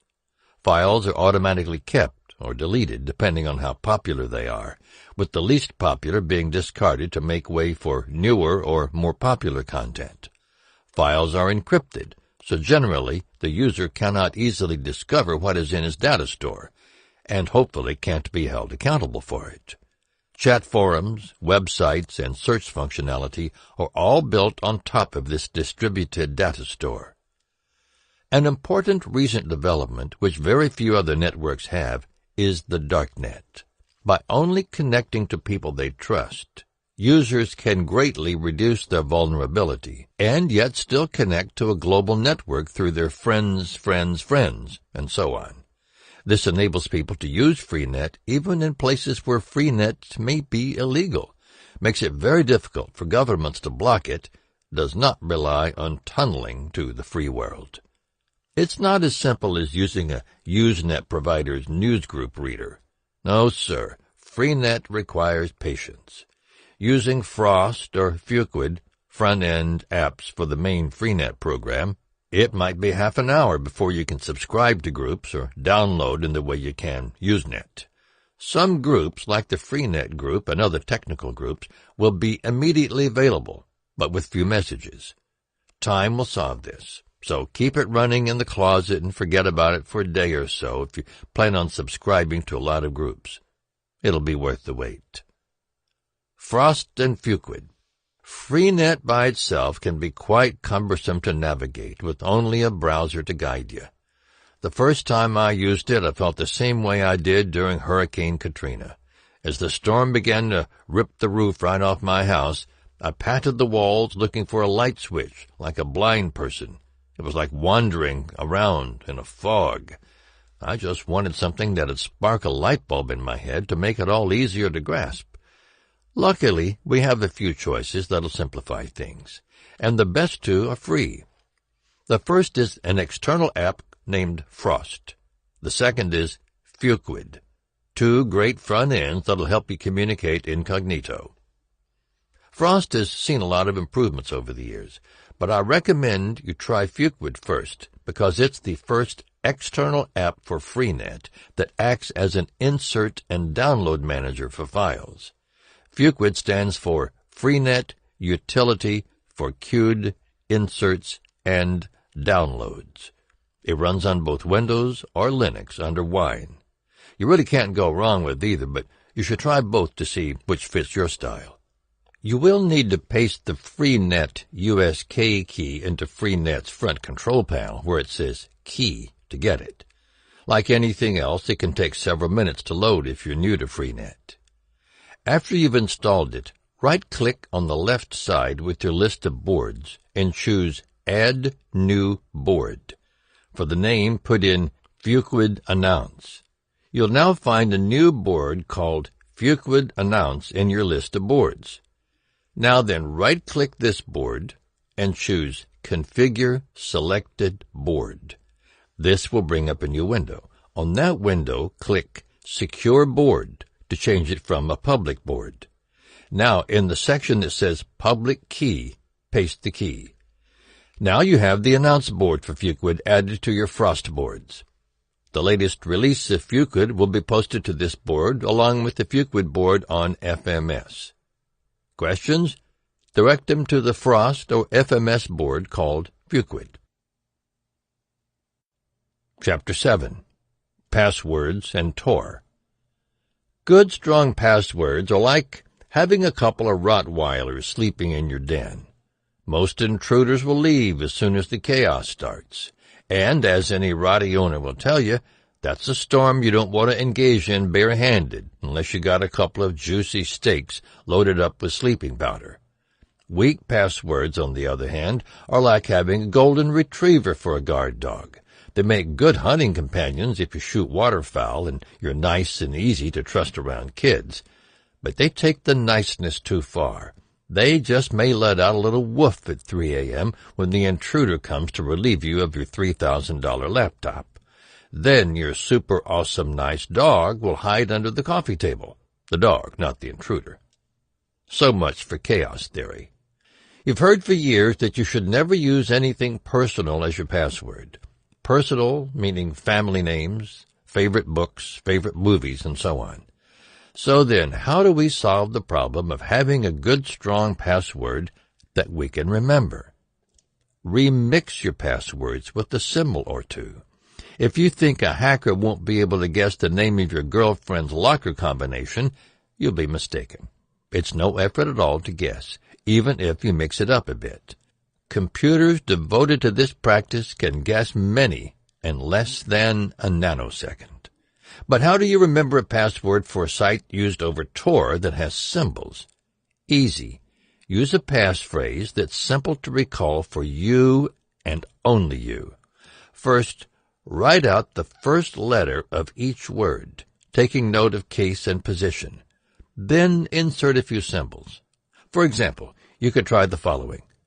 Last Sunday, the wife bought me a Rolex watch and it was too ugly, which when changed is LS, TWBMARWAIW to you.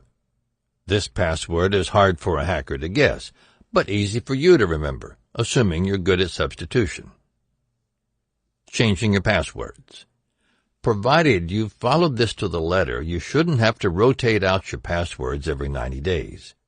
I'm sure you've heard from both sides of the aisle what they say on the subject, but I believe research has proved that keeping a strong password, unless you've got proof of a compromise, is a safe bet.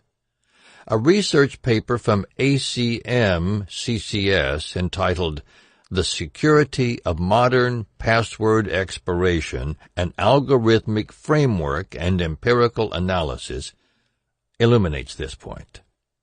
Yingquang Zhang, Fabian Monrose, and Michael Reiter came to the conclusion that changing passwords every few months did not increase security. They said, at least 41% of passwords can be broken offline from previous passwords for the same accounts in a matter of seconds, and 5 online password guesses in expectation suffices to break 17% of accounts. Our evidence suggests it may be appropriate to do away with password expiration altogether, perhaps as a concession while requiring users to invest the effort to select a significantly stronger password than they would otherwise, that is, a much longer passphrase. In the longer term, we believe our study supports the conclusion that simple password-based authentication should be abandoned outright. Let's go over some options for passwords. Storing passwords in Tor browser. You may have noticed that the Remember Password option in Tor browser is not available, or so it seems. If you look at the privacy setting and alter the history setting to Remember History and Remember Passwords for Sites, it will no longer be grayed out. Diceware. If you must store passwords, a good option for a unique random one is Diceware. There are others too, where you can get an expiration date for any password months from the date of creation. You can copy any password to a text file, then encrypt it and mail it to yourself or place it on a removable encryption drive or USB stick. Remember, Tor does nothing to improve the security of your system to everyday attacks. It only improves security online, and even then, only when used optimally. Tor has no idea if your version of Windows is unpatched or infected with a zero-day malware payload that infected it with a keylogger. This burden falls upon you, dear reader. One way in which a hacker could guess your complex passwords if they linked your Tor usage with non-Tor usage and compromised your passwords from a non-Tor site. It sounds implausible and unlikely, but it isn't to a hacker who does this every day. This is why you should never use the same usernames, passwords for Tor that you do for non-Tor activity. Preventing non-Tor activity from being linked with Tor activity. It's risky to browse different websites simultaneously and preserve anonymity, since Tor might end up sending requests for each site over the same circuit. It's possible that the exit node may see the correlation. Far better to browse one site at a time, and thereafter choose New Identity from the Tor button. Any previous circuits are not used for the new session. Further, if you want to isolate two different apps, that is, allow actions executed by one app to be isolated from the actions of another, you can allow them to use the same SOCKS port, but change the username and password. Another option is to set an isolation flag for the SOCKS port. The Tor manual has suggestions for this, but it will lead to lower performance over Tor. Personally, I like to use who-nix. 2 instances, 2 VMs. One of them runs Tor, the other with Tor Firefox. Chapter 8. Keyloggers. You might wonder what a keylogger has to do with Tor, or for that matter, what a keylogger even is. You're not alone. In fact, you'd be surprised how many people have never heard of them, and shocked how many technically minded users consider them a non-issue. In 2010, I caught up with an old childhood friend of mine I had not seen in over a decade. I learned he was now an ATF agent. It came as a surprise, as I'd falsely assumed. His extensive training meant he knew as much as a systems analyst when it came to computer security. I was wrong. He replied to a post I made on a technical forum regarding the hacking group Anonymous. "What's a keylogger?" he asked. I waited for someone else to reply. No one did, so it fell to me. He seemed amazed, dumbfounded even, as though it were something only recently unleashed upon the net. I then told him that they'd been around a long time and that antivirus programs have difficulty in removing them. Not only that, but that Windows was almost always on the receiving end of them. Still, he's not alone. There's a lot of confusion on what they do exactly. Some call them spyware, others call them Trojans, still others, exploits. They're a little bit of everything bad, to be honest, with the kicker being that the FBI likes to use them when investigating organized crime. I've nothing against that, except when a custom payload coded by a federally employed programmer leaks this payload. Then you've got problems. Keyloggers are surveillance software that tracks and records every click you make, every website visited, every keystroke typed. Chats, Skype, emails. If you can type it, it can record it, and all right under your very nose. It can even email what you type to a recipient on the other side of the world. CC numbers, passwords, and PayPal login details are just the short end of targets it can acquire. You can see how valuable a tool that would be in bringing down a network of cartel members. So how does it get infected? By doing any of the following. Opening an email attachment. Running a .exe file from a P2P network from an untrusted user. Accessing an infected website with an outdated browser. Intelligence agencies. Some employers use them to track productivity of employees. Some wives attach a hardware keylogger which can be bought online via USB to catch their spouses in the act. Parents use them on the kids' computer. As you see, it isn't like they're 100% malicious all the time, but they are difficult to detect. They wield an almost vampiric presence. But, like vampires, there are subtle signs you can glean without whipping out a wooden stake. That would be reformatting the hard drive. Vampire signs: sluggish browsing speed, laggy mouse pausing keystrokes in a text document, letters don't match on display with what you type, errors on multiple web pages when loading heavy text and graphics. There are two types of keyloggers, and they're both capable of catastrophic damage if you use Tor. The first is the software variant. Software keyloggers. This type hides inside your operating system and thrive in Windows. Linux not so much because of the sheer control Linux gives you, hence the better security. The keylogger records keystrokes and sends them to a hacker or other criminal at set times, provided the computer is online. When it's cloaked, most users will never see it working its dark art. Many popular antivirus vendors have trouble identifying it because the mechanisms of deployment change so frequently. Hardware keyloggers. Every spy film has used one of these. Bond, Bourne, even Ethan in Mission Impossible.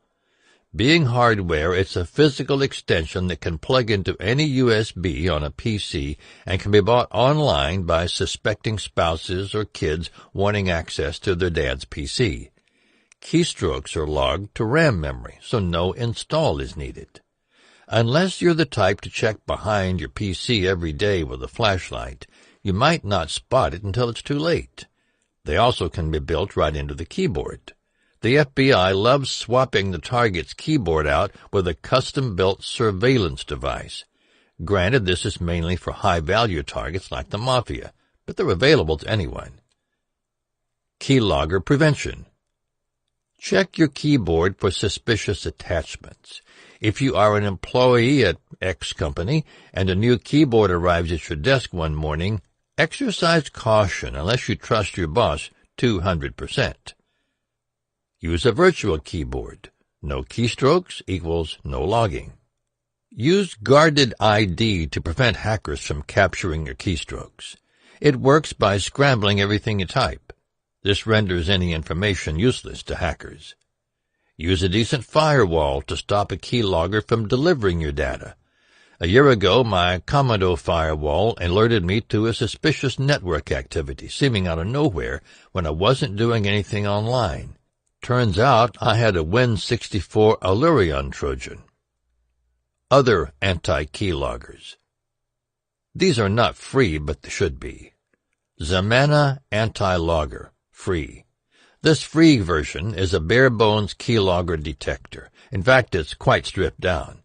But if all you need is to be alerted, then this might be for you. The Keylog Guard offers encryption for all things typed at the keyboard. Any snooper will only get garbled letters from you. Spy Shelter Stop Logger.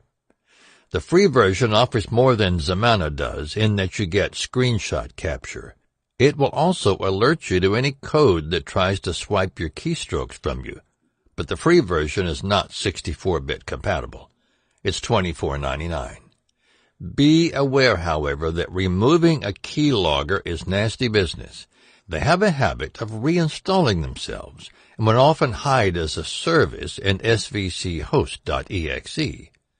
Task Manager isn't much help without a dedicated app to save your system. The optimal way of prevention is to stop them in their tracks before insertion. Chapter 9. Darknet Markets. Some of you might be wondering how safe a so-called darknet really is in light of the Tor vulnerabilities discussed. The short answer is, as safe as you make it. When push comes to shove, you are the weakest link, your own worst enemy. The last link in the security chain cannot be broken without your having played some part in the breaking of it. Pride goeth before a fall, so to speak.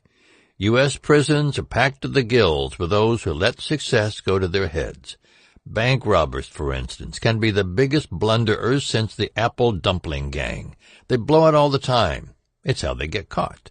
An FBI agent told me that even with the bank's state-of-the-art surveillance systems, thieves with an ounce of intelligence will almost always get away with it the first time.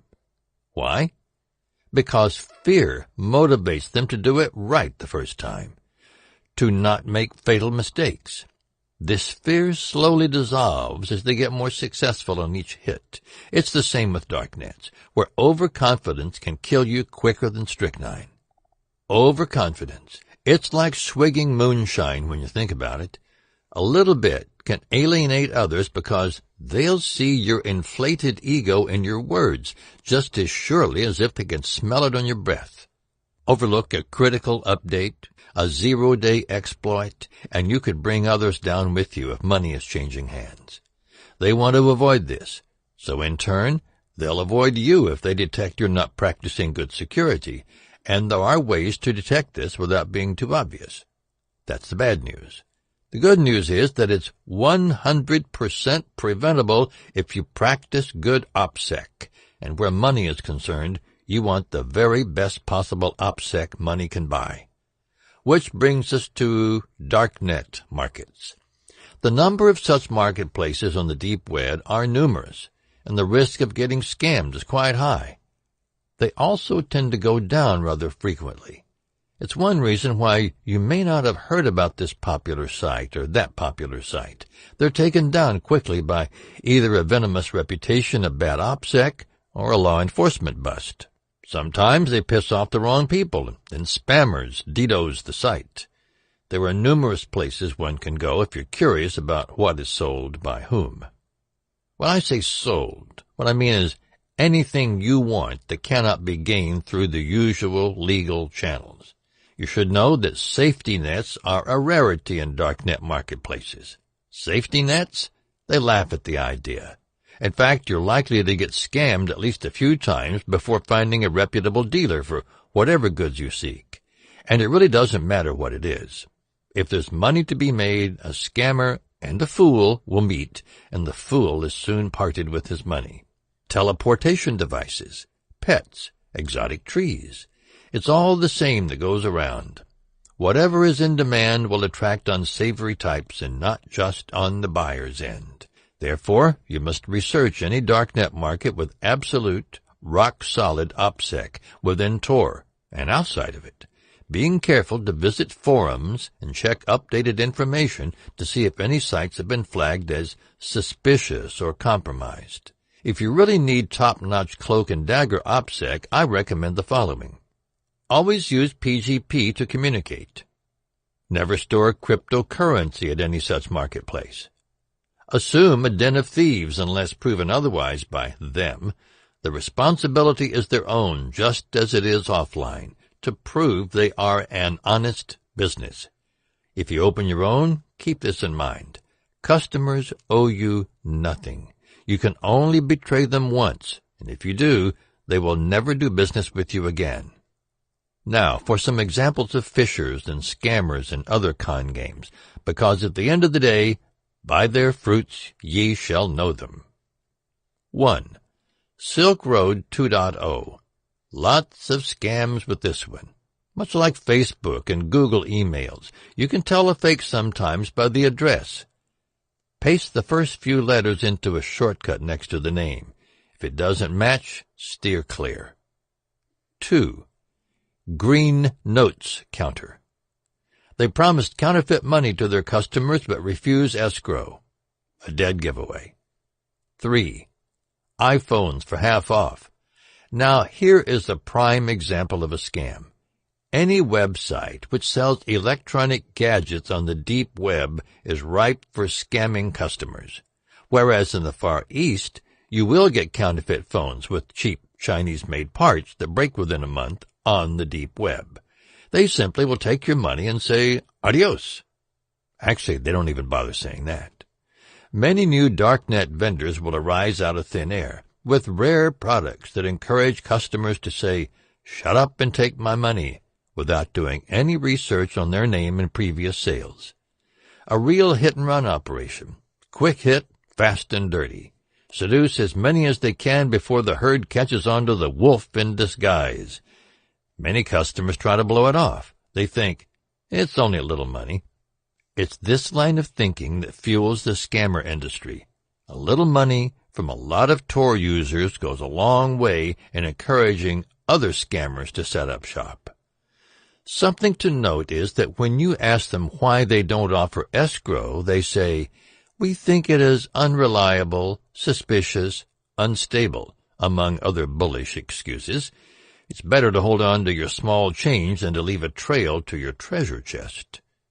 Don't neglect your research. Check the usual water holes and forums, and especially the dates of reviews they have. Do you notice any patterns? Are good reviews scattered over a long period of time, or are they all of a sudden, similar to how some Amazon scammers do with paid reviews that glow? Take a lesson from the movie Heat with Al Pacino and Robert De Niro. They know when it's time to walk away. In the middle of a nightly heist, De Niro goes outside for a smoke and to look around for possible risks of being seen. He hears a distant cough. Now, this is middle of the night in an unpopulated part of the city that comes from just across the street, a parking lot full of what he originally believed were empty trailers. They weren't, and his gut check affirmed it. So he walked back into the bank and calls everything off. The other thing to watch out for is time. Some fake sites will set a short ship time and count on you not bothering to see the sale is finalized before you can whistle Dixie. After finalization, you're screwed, since the money is in their wallet before you can even mount a protest. When it is okay to FE, finalize early. FE means finalize early.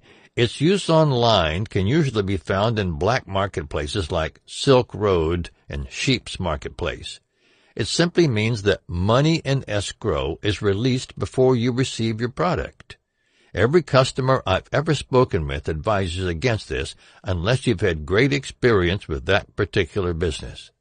However, quite a few vendors are now making it a standard practice to require payment up front before you have anything in your hands. On more than one marketplace forum, there's been heated exchange as to when this is proper and when it isn't. One person may ask, is this guy legit? What about this Chinese outfit over here? He seems shady. And others will say, a friend said this guy is okay, but then I got ripped off. You get the idea. Here's my take on the matter. 1. It's okay when you're content with not getting what you paid for. This may seem short-sighted, but think how many gamblers go into a Las Vegas casino and never ask themselves, how much can I afford to lose? The answer is, not many. Vegas wasn't built on the backs of losers, and some merchants don't favor escrow at all. The bottom line, don't spend more than you can afford to lose. Look at the way a gambler looks at making money by playing poker. This applies to many purchases across the board. 2. It's okay when you're guaranteed shipment. There are FE scammers out there that'll give you an angelic smile and lie as they chat you. This makes depending solely on reviews unsafe. A guy running a darknet store can be the best merchant this side of Tatooine, and yet you may wake up one day to find yourself robbed. He's split with 1 million bitcoins, and you're left not even holding a bag. When it is not okay to FE. When losing your funds will result in your being evicted or cause a relationship to be severed. You probably heard of not going into business with family or friends. Well, I take it a step further. Never borrow money from friends, and especially not family, unless you want the family to come after you with a double-bladed axe. It happens.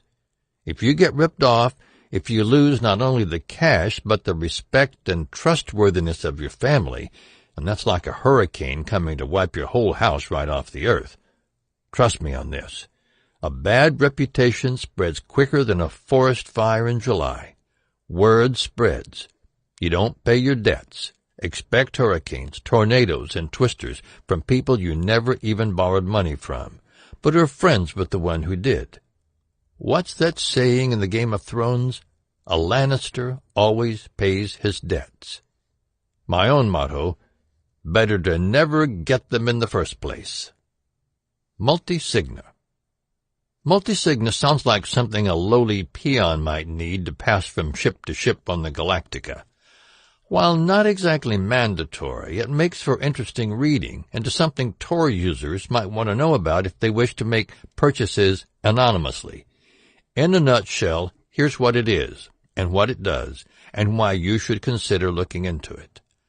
Whenever you buy something using it, the seller deposits money, in this case bitcoins, in a multi-signature address. After this, the customer gets notification to make the transaction, dollars or euros, to the seller's account. Then, after the seller relays to Multisigna that the transaction was a success, Multisigna creates a transaction from the multi-signature address that requires both buyer and seller so that it may be sent to the network. The buyer gets the bitcoins and ends the sale. Done. It's a little confusing to wrap your head around it, but like everything else, it will get easier the more you implement it. The important thing to know is that Multisigna only exists as a verifier and cosigner of the entire transaction. If there's a disagreement between seller and buyer, no exchange occurs. Remember the scene in war games when two nuclear silo operators have to turn their keys simultaneously in order to launch? It's pretty similar to that scene. Multisigna will of course favor one or the other, but not both if they cannot mutually agree. The upside is that if the market or purchaser or vendor loses a key, 2 out of 3 are still available. A single key cannot spend the money in 2/3 multisig address. Is it safe? Is it secret? I don't recommend enacting $1 million exchange for a yacht or even $1,000 one, because they both carry extreme, unnecessary risk. But ultimately it's your call. Just remember that trust is always an issue on any kind of darknet, whether it's Tor or freenet, and you're generally safer making several transfers with a seller-buyer who has a good history of payment. In other words, reputation is everything. To that end, there's a few trustworthy markets with excellent history of doing things properly and with a minimum of risk. Black Bank is one. Agora is another. Security. Now then, you might be wondering what the effect would be if a hacker gained entry to the server. What mischief might he make? What chaos could he brew if he can mimic running a withdrawal in the same manner that the server does? If a hacker were to gain access and attempt to withdraw money, a single signature would be applied and passed to the second signer for cosignature. Then the security protocol would kick in, where these policies would be enforced. 1. Rate limits, where the rate of stolen funds slows down. 2. Callbacks to the spender's server. The signing service would verify with the original spender that they initiated and intended to make the spend. The callback could go to a separate machine, which could only contain access to isolated approved withdrawal information. 3. IP limiting. The signing service only signs transactions coming from a certain list of IPs, preventing the case where the hacker or insider stole the private key. 4. Destination whitelisting. Certain very high-security wallets can be set so that the signing service will only accept if the destination is previously known. Any hacker would have to compromise both the original sending server as well as the signing service.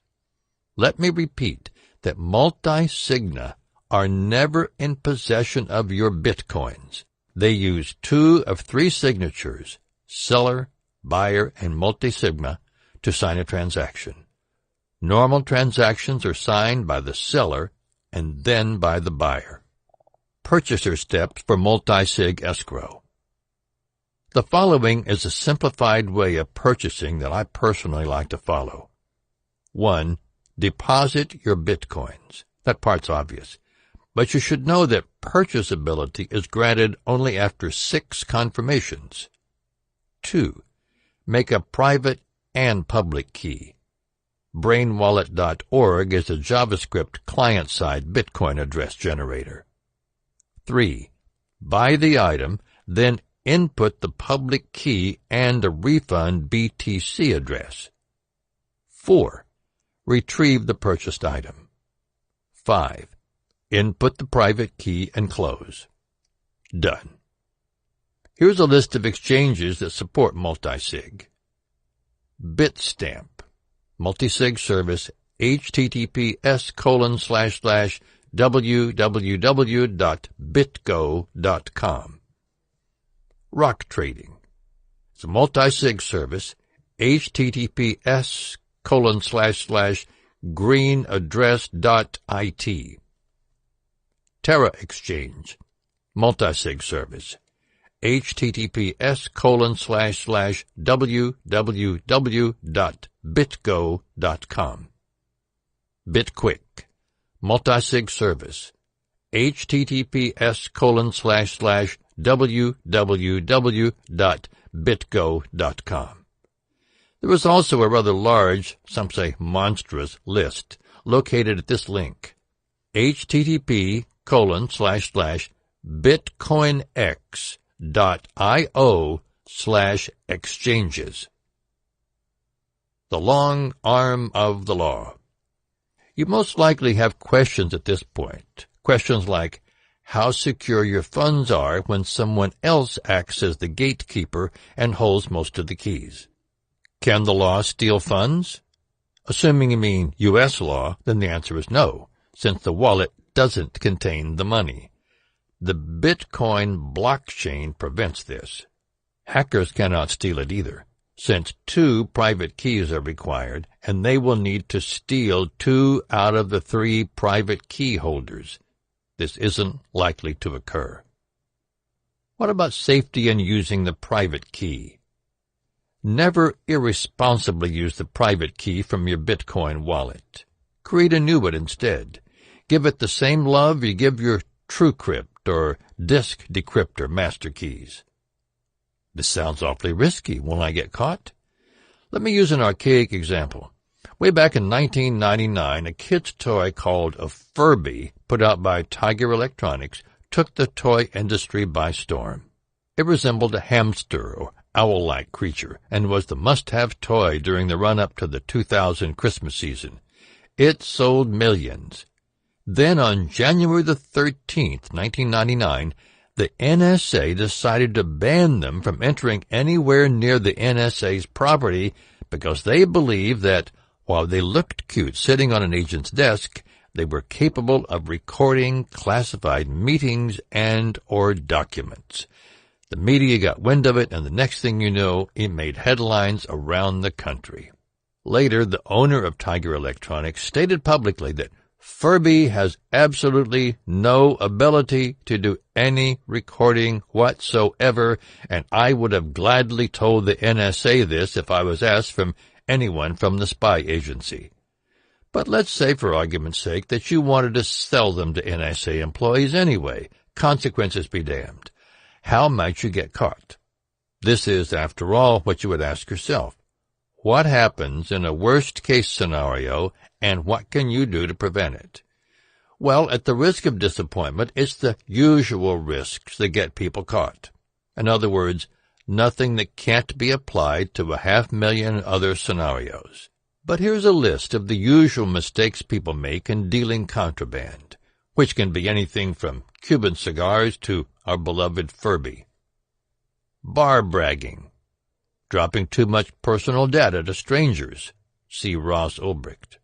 Selling contraband to undercover law enforcement. Snitches. Committing crimes while under surveillance. Managing an operation that grows by leaps and bounds with loads of new hired guns making mistakes. The question you have to ask yourself is, how far will the police go to catch you? The answer is pretty simple. As far as resources allow.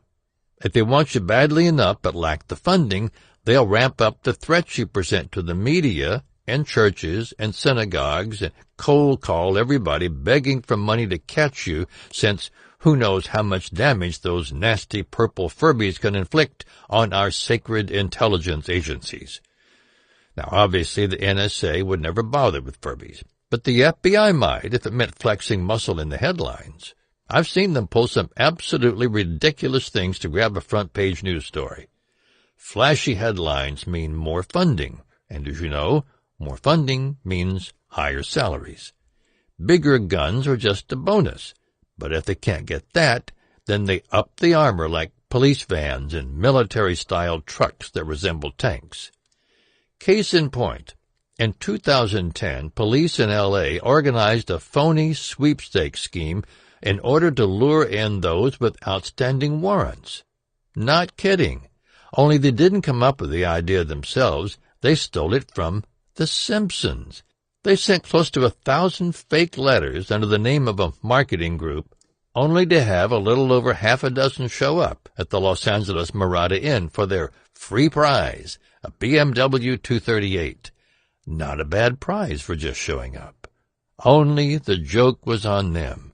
Their smiles melted upon hearing those 4 dirty words, "You're all under arrest."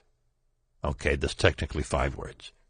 The poor saps even brought ID to verify their identities, and when all was said and done, they might as well have slapped on the cuffs themselves. If they're willing to go through all that trouble just for a few misdemeanor crimes, imagine what they, along with the NSA, will do to a group of Tor users selling Furbies. Jesting aside, the point of all this is that this is just an offline example of what they're capable of. Imagine what one department can do by lying to an ISP or search engine. Threats of fines, warrants, bad publicity, subpoena of users, a bad reputation they're not likely to recover from. Police in Vegas in particular love to play dirty, dredging up old laws to ensure that every member in that Furby operation has the book thrown at him. In 2013, a Secret Service agent arrested several online by selling them fake IDs. The kicker? They were all charged under the RICO Act of 1970, originally created to put away mobsters. It allows them to lasso entire groups and charge each individual as if he committed the same crime everyone else in the group did, no matter the role. Translation: the courier gets the same treatment as the ringleader, as do the buyers. Individually, not much prison time in the grand scheme of things in 1970, but being charged as a group, 20 years minimum. Al Capone never saw such a hefty sentence. The other point is that it simply doesn't matter to a prosecutor if your operating system is encrypted and they can't get the data. All they need to prove is that you were part of the enterprise operation.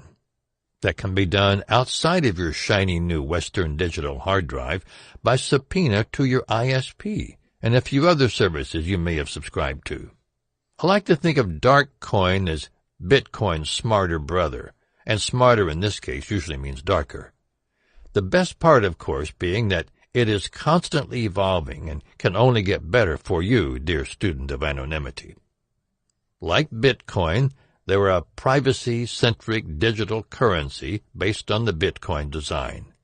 It's a design that allows for anonymity as you make day-to-day purchases on just about anything, so long as the digital store offers it. One downside to Bitcoin is that anyone can see who made a purchase by studying the public blockchain. What Darkcoin does, though, is anonymize your transaction further by using master nodes, a decentralized network of servers that throws out any requirement for third parties that could scam you out of your coins. Though a few outlets use it for the time being, it's one of the quickest growing digital currencies out there, and with an economy breaching over 20 million, it's only a matter of time before even better currencies evolve. And that's not all. Its darknet feature is quite fascinating, increasing privacy by compounding a typical transaction with 2 other users. Needless to say, this is immensely attractive to a lot of Tor users who require high anonymity, and not just your average Tor user either. Whistleblowers, journalists, underground political movements. The good guys, all in all, who often get lumped in with the bad guys. You know the kind. terrorists, contract killers, tax evaders, fallout players with a child-killing perk. To that, I often hear the same arguments against using it that I've heard with freenet usage, namely that bad guys want to evade detection. Bad guys trade dark coins. You use dark coins. Therefore, you must be one very bad guy. Cue the torches and jinked cats catapulted over a moat. Heroin dealers love to use cash, yet you never hear news outlets screaming about cash-only users linking to such a crime. Besides, the most corrupt money launderers are the central banks. It's they that allow states to borrow from future citizens to pay today's debts. One need only look at the national debt to realize this. That's not to say dark coins are without issues, because if you look around, you're bound to hear a few excellent questions raised. Questions like, what if these master nodes eventually form centralization? What then? What if dark coin is abandoned by the creators once the price goes through the roof? Who is trustworthy enough to audit dark coin? We saw an audit with TrueCrypt in 2013, which turned out to show no backdoors, except that the developers shut it down with a cryptic message saying TrueCrypt was not secure anymore. These questions may never be answered, but that shouldn't stop us from forging a new frontier in anonymity services. Using dark coin for business. It's much harder to run a hidden Tor service than it is to open a business using dark coin. It's so simple, really, that it almost boggles the mind what might be available in the future, and all with minimal risk to you. If this appeals to you, then get the dark coin wallet. This is used to send, receive, and store dark coins with the benefit of using DarkSend for 100% anonymity. Most of your patrons will want to have a wallet, so better to learn it early in the business rather than later. Pick a transaction partner. Here are a few you can research to your liking. Not every processor will suit everyone, just as every bank or credit union will not appeal to everyone. You must judge these yourself, weighing your needs with whatever risk your business entails. I've tried most of these and came away satisfied, but like everything else with cryptocurrency, what works for me may not work for you. Alt accept. Fees. Transaction. 0.25% plus 0.0005 DRK. Withdrawal, 0.01 DRK. Coin payments. Transaction, 0.50%. Withdrawal, network transaction fee, TX. Coin to pay. Transaction, 0%, coin to coin. 0.5%, coin to fiat. Withdrawal, network transaction fee, TX. Transaction, 0.5%. Withdrawal, included with transaction fee. Some promo graphics for your site or whatever else you're going to advertise to your customers, you want them to know you accept dark coins, right? Dark coin graphics, courtesy of the dark coin homepage. After this, you should sign up to the merchant directory. Then, optionally, do some reading on Instant X here. Instant X is a double spin-proof instant transaction method via the masternode network. Not exactly light reading, but the more you know. Further thoughts. No single entity has control of the entire system. Though the chance of an accident borders on the not bloody likely, you need to remember that dark coin is still in development, and because of that, unforeseen things happen. So a healthy dose of due diligence is required. I suggest only purchasing with money that doesn't break the bank, in case bad luck happens upon you. Frequent backups are mandatory for your wallet, more than Bitcoin, since the anonymizing process executes more transactions in the background. If you've ever used Freenet, you know how slow the network can be and how much of a system resource hog anonymity often requires. Thus, make a new backup of your wallet whenever you hit a coin ceiling. Darknet OPSEC. 3 can keep a secret if 2 of them are dead. Ben Franklin. This quote was a favorite of mine in elementary school. It was just as applicable then as it is now. It goes hand in hand with having a secure mindset. OPSEC, in other words. And boy, how I loved spouting that line. When a few kids asked me where it came from, I lied and said it was from High Noon. Then more asked a month later. I lied again and said it was from a Dirty Harry movie. Soon I was caught and couldn't remember what I told to whom. I was busted. The kicker was that I never really knew the origin until years later.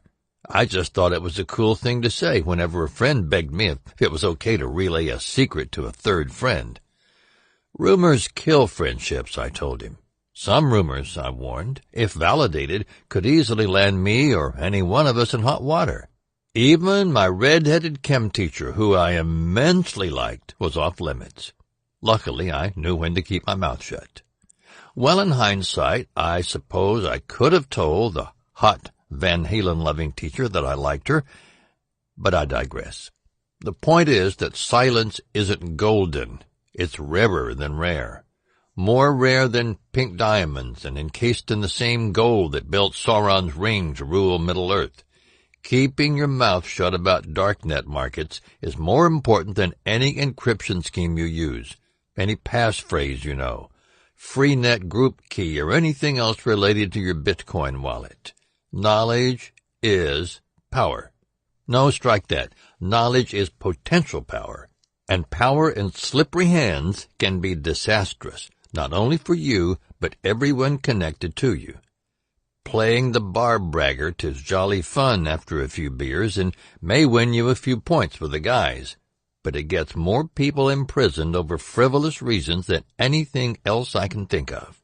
And I've seen more than one friend go down in flames because they mentioned a darknet market to someone they thought they could trust. But then that friend told someone else he trusted more than anybody in the world. To that end, let me relate a story on silence. We'll start by calling my friend Grady. Grady thought he knew the ropes of OPSEC so well that he was the man to go to when you had a problem.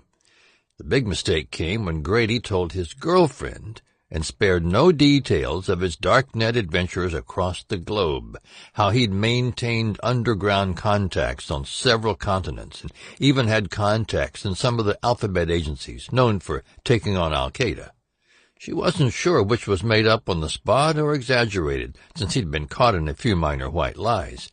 That's not the point. The point is, he made himself sound like Agent Smith and Neo, all wrapped up in one body that was anything but kung fu. When he walked and talked, it was like listening to a cat meow in a rain of sunshine, a walking wet sock. After a while, his bragging became so noxious that you avoided the guy altogether. The worst part was that he trusted her to keep his secrets secret. This wasn't just dumb. It was dumb on a grand, epic scale. Legendary. Considering her trade, phone sex operator, it'd be like expecting Eve to eat the forbidden fruit all by herself, and we know how that story ends. Misery truly loves company. The next thing he knew, he attracted the attention of the authorities in Hong Kong, one of which happened to be a relation to his girl. It was her father. The secret was safe enough, he supposed. That is, until he refused to marry this hypercritical, hyper-gamey girlfriend, claiming he feared settling down would kill his dreams. Well, it killed something all right. His freedom. Lesson? You can't fix stupid, so why would you trust it? While you needn't go totally dark about your darknet knowledge for all eternity, in real-life conversations, social media outlets, Tinder, Skype, etc., mum should always be the word. Invoke radio silence where applicable, and better yet, feign ignorance. If they show you proof, deny, then buy them a beer and leave. If they still persist, consider warning them you're about to sever all connections to them. Friends come and go, but freedom is priceless. Chapter 10. How to Set Up a Hidden Service on Tor. A benefit to using Tor is that it allows you to create hidden services that will mask your identity to other users. In fact, you can have a website that is untraceable to you personally, provided you've taken all security precautions to keep your system updated. Here's an example of an Onion site only accessible by using Tor. The URL is a mouthful. http://duskgytldkxiuqc6.onion. Naturally, you can't access this with your Firefox browser without using the Tor browser bundle, hence the hidden name. The Onion extension, along with 1,000 other things, makes the site inaccessible to the regular open net. This chapter will give you the basics on what you need to set up your own Tor hidden service should you have need of one. It's not meant to be an all-inclusive guide that covers everything in the kitchen sink, but only to give you an idea of the technical know-how you need to possess. Step 1. Ensure Tor works. First, follow the directions on installing Tor, securing it against exploits and security vulnerabilities. Each operating system has its own vulnerabilities, with Windows being the worst. I recommend you go with Linux after you've mastered the basics. It gives you more control over Tor and is far more resistant to attacks than Windows. Now might be a good time to state the obvious, something you probably realize by now. No two counterintelligence experts ever do the same thing the same way all the time. Put another way, there's no red pill that makes it all clear. No cheat sheet of magic OPSEC sauce that everyone can master if they only gulp it down during a rain dance. Believe me when I say I've tried. I tend to make the same mistakes I did in my 20s, one of which occurred in organic chemistry way back in undergraduate college. My professors told me, warned me, you can't memorize every organic compound combination in organic chemistry. There's far too many combinations, so don't even try. Instead, I was instructed to memorize the general principles, and it is those general principles from which you can derive a solution to every problem that comes about, as long as you practice every day. Technology, and by extension anonymity, is like that. Your strengths won't be your neighbor's strengths. Your weaknesses will be different than his. You adapt as you go along. And I can guarantee you that your skills as a hobbyist will far exceed those who work on the government dole. Step 2. Installing your own web server. A local web server is the first thing you need to configure. The process is pretty involved. If you don't know what a web server is, there's a simple guide at WikiHow. Just search for Apache server and you'll find it. One thing, though, you want to keep this local server separate from any other installation that you have to avoid cross-contamination. In fact, you don't want any links between your hidden server and your day-to-day computer usage outside Tor. Further, your server must be set to disallow any data leaks that might give away your identity, so you must attach the server to localhost only. If you're selling Furbies to disgruntled NSA employees and don't want the boss to know, use a virtual machine to prevent DNS and other data leaks, but only if you can access the physical host yourself. Professional web hosting services like the cloud are a big no-no, since it is stupid easy for the admin to snatch your encryption keys from RAM. Go to http://localhost:8080 via browser, since that's the port number you entered at creation. Copy a text doc to the usual HTML folder and ensure it copies successfully by logging in to the web page. Configuration time. Now comes the part where most people quit. Don't worry, it isn't hard. It's just that beginners see these numbers and they think, oh no, math. I remember what Ms. Needles did to me in that tutor session. Never again. Then they throw the book out the window. But that's not what you'll do, because you want to be better than the man at this anonymity stuff, right? First, set your hidden service to link to your own web server. Hidden Service DIR is the section that will house all data about your own hidden service. Within this will be the hostname.file. This is where your onion URL will be. The hidden service port allows you to set a decoy port for redirects to throw off any attempts at detecting you. So add these to your torque file. Hidden Service dir/library/tor/var/hidden_service/hidden service port 80127.0.0.1:8080. Next, alter the hidden service dir to the real directory from which Tor runs. For Windows, use hidden service directory C/users/username/documents/Tor/hidden_service hidden service port 80127.0.0.1:8080. For Linux, /home/username/hidden_service, substituting username with whatever you name that directory.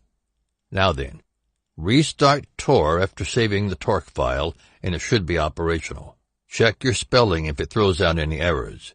Whenever I've encountered any, that's almost always the culprit. Next, you'll see that the two files are created, the private key and the host name. Private keys for your hidden service, which you should keep under lock and key. The host name is not your private key, however. You can give this to anyone you wish. A descriptor for the hidden service links to other Tor servers and their respective directories so that Tor users can download it anonymously when they link or access to your hidden server. Other OPSEC points of note. Some of these I've had to learn the hard way. Others come easy, but as we've seen, what's hard for me may not be hard for you. Visitors to your hidden service may be able to identify whether your web server is THT-TPD or Apache. If you're offline 50% of the time, so then will your hidden service. Little bits, or lengthy ones in this case, of data like this are useful to an adversary creating a profile on you. Be cautious. It is wiser to create a hidden service on Tor clients versus Tor relays, because the relay uptime is visible to the public. Be aware that you are not a node by default. On that point, it is advised to not have a relay running on the same machine as your hidden service, because this opens security risks. Shallot and Scallion option. Just a quick mention here that I didn't find out about this until many years of using Tor. You also have the option of using Shallot or Scallion. Shallot allows one to create a customized .onion address for a hidden service, such as yyyyybtest.onion. This may prove useful if, like me, you want an absurd amount of control over things in Tor. Just be certain it doesn't correlate to anything in your real life. More on that in a minute. On running a hidden Tor server and other OPSEC magic sauce. Having used Tor for many years, it came as a pleasant surprise to learn how few incidents there were in which NSA managed to disrupt Tor. And I don't mean spam either, but rather something that brought large sections of the network to a grinding halt. As it turns out, their bark is much worse than their bite, especially if you're vigilant with your own security setup. The thing is, most Tor users couldn't be bothered. But then most users aren't interested in running a hidden server, just as most P2P users don't bother seeding. Most are hit-and-run downloaders. They know that as U.S. citizens they stand a good chance of getting sued, just as a squirrel would get hoodwinked by a cat if he leaves his nuts out there long enough. So some users opt to not further their own security knowledge. Let the Tor devs do it, they say. Can't be bothered. Except Most of the Tor advice by Tor developers I've read come up woefully inadequate. In fact, I find that most of the time they are not paranoid nearly enough. It's always been my belief that you can never be sufficiently paranoid as far as protecting your freedom is concerned, since the powers that be want to capture it and bottle it the way a cancer captures control of a cell, one organelle at a time, with little of its environment aware of the slow attack vector. To be honest, I suspect they depend on apathy and ignorance, to which many gladly oblige. Mr. Frog, meet boiling pot of water. So then, what can we do and how can we do it? Well, for starters, we can get the right security mindset, which we discuss now. Tor and your PC. A secure computer is your best defense, as the NSA mostly relies on man-in-the-middle attacks and browser exploits that deliver payloads to hidden Tor servers. That said, you should anticipate and expect that such an exploit can infiltrate your system at some point. You have to be aware of things like NITs, network bugs. Thus, the need to adhere to the following. Use Linux wherever possible. Yes, I know you're comfortable using Windows and Linux can't run Planescape. But you won't be comfortable if your ISP is subpoenaed for something you said on the Ars Technica forum. So learn to use Linux. The NSA typically target the weakest system of an end user. The Tor browser bundle for Windows was instrumental in taking down Freedom Hosting and Silk Road because of unpatched vulnerabilities. That and a few rogue Tor exit nodes patched unsigned Windows packages to spread malware. If you're new to Linux, I encourage you to take a serious look at Linux Mint. If you're experienced, Debian is a good choice. Windows can't be trusted, primarily because it is closed source, but also because malware is more effective on it than Linux. If Linux is out of the question, consider Tails or Whonix, as these apps come pre-configured to not allow any ongoing connections to ClearNet. Update, update, update. Your PC must also be updated, always. Not updating leads to vulnerabilities and exploits, such as those in Windows. Optimally, you should ensure Tails is always updated each time you use Tor, and avoid any sites that use Java, JavaScript, Flash, or any kind of scripting, because these execute code in ways you cannot see. Use these only in an emergency and never on your home system. Personally, I try to avoid using cookies whenever possible. Consider installing the Self-Destructing Cookies add-on. Lastly, if you're dealing in Furbies or any illegal furry in your country, you should not use anything but a portable PC. Reason being, your home PC is more likely not portable enough to be discarded in a trash can in the event of compromise. Situation awareness. Here we go again, preaching the same old song and dance. But reading things 3 times often becomes a trigger in the brain later on for taking action. So here it is again, only this time somewhat differently than in previous chapters, bearing in mind that situation security will be different for everyone. If an agency can monitor your local connection as well as the link you're browsing, then, with sufficient resources, they can apply traffic analysis to pinpoint your real location. Therefore, I recommend you do not use Tor in your permanent residence. Just to clarify, do not use Tor in your legal residence if doing any kind of covert work or anything illegal without strict security measures in place, the kind the average Tor user will likely overlook.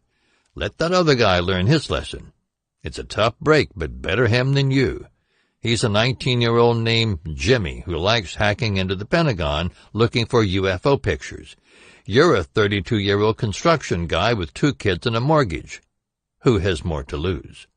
Right, you. So study counter-surveillance and counter-forensics like your life depends on it. For enemies of the state-level operations, I would suggest not engaging anything even near your online PC at home. Certainly nothing that makes you think you need Tor to hide it. They may be fine for private browsing, but not for someone planning a coup, running an illegal operation, home Bible study in Iran, for example, or trying to disappear. Beware of using it in hotels as well, for often there are many cameras watching with 24-hour surveillance. That location can be linked to Tor activity. Do not use Tor more than a day in any specific location. A correlation attack can be done in less than an hour if a black van is parked nearby, a van you will not see. They may not slap the cuffs on you as you walk out of the cafe that very week, but later they might. Consider the area a toxic dump after a day, regardless if you must travel to the next shop or town. If you want to get really cloak and dagger about it, have an app running, an online multiplayer game, for example, with paid alibis, while you're out and about doing your Tor activity that makes it look like you were home during that time. We've been watching you, Mr. Anderson, and it seems you've been living two lives. Agent Smith in The Matrix. Darknet personas.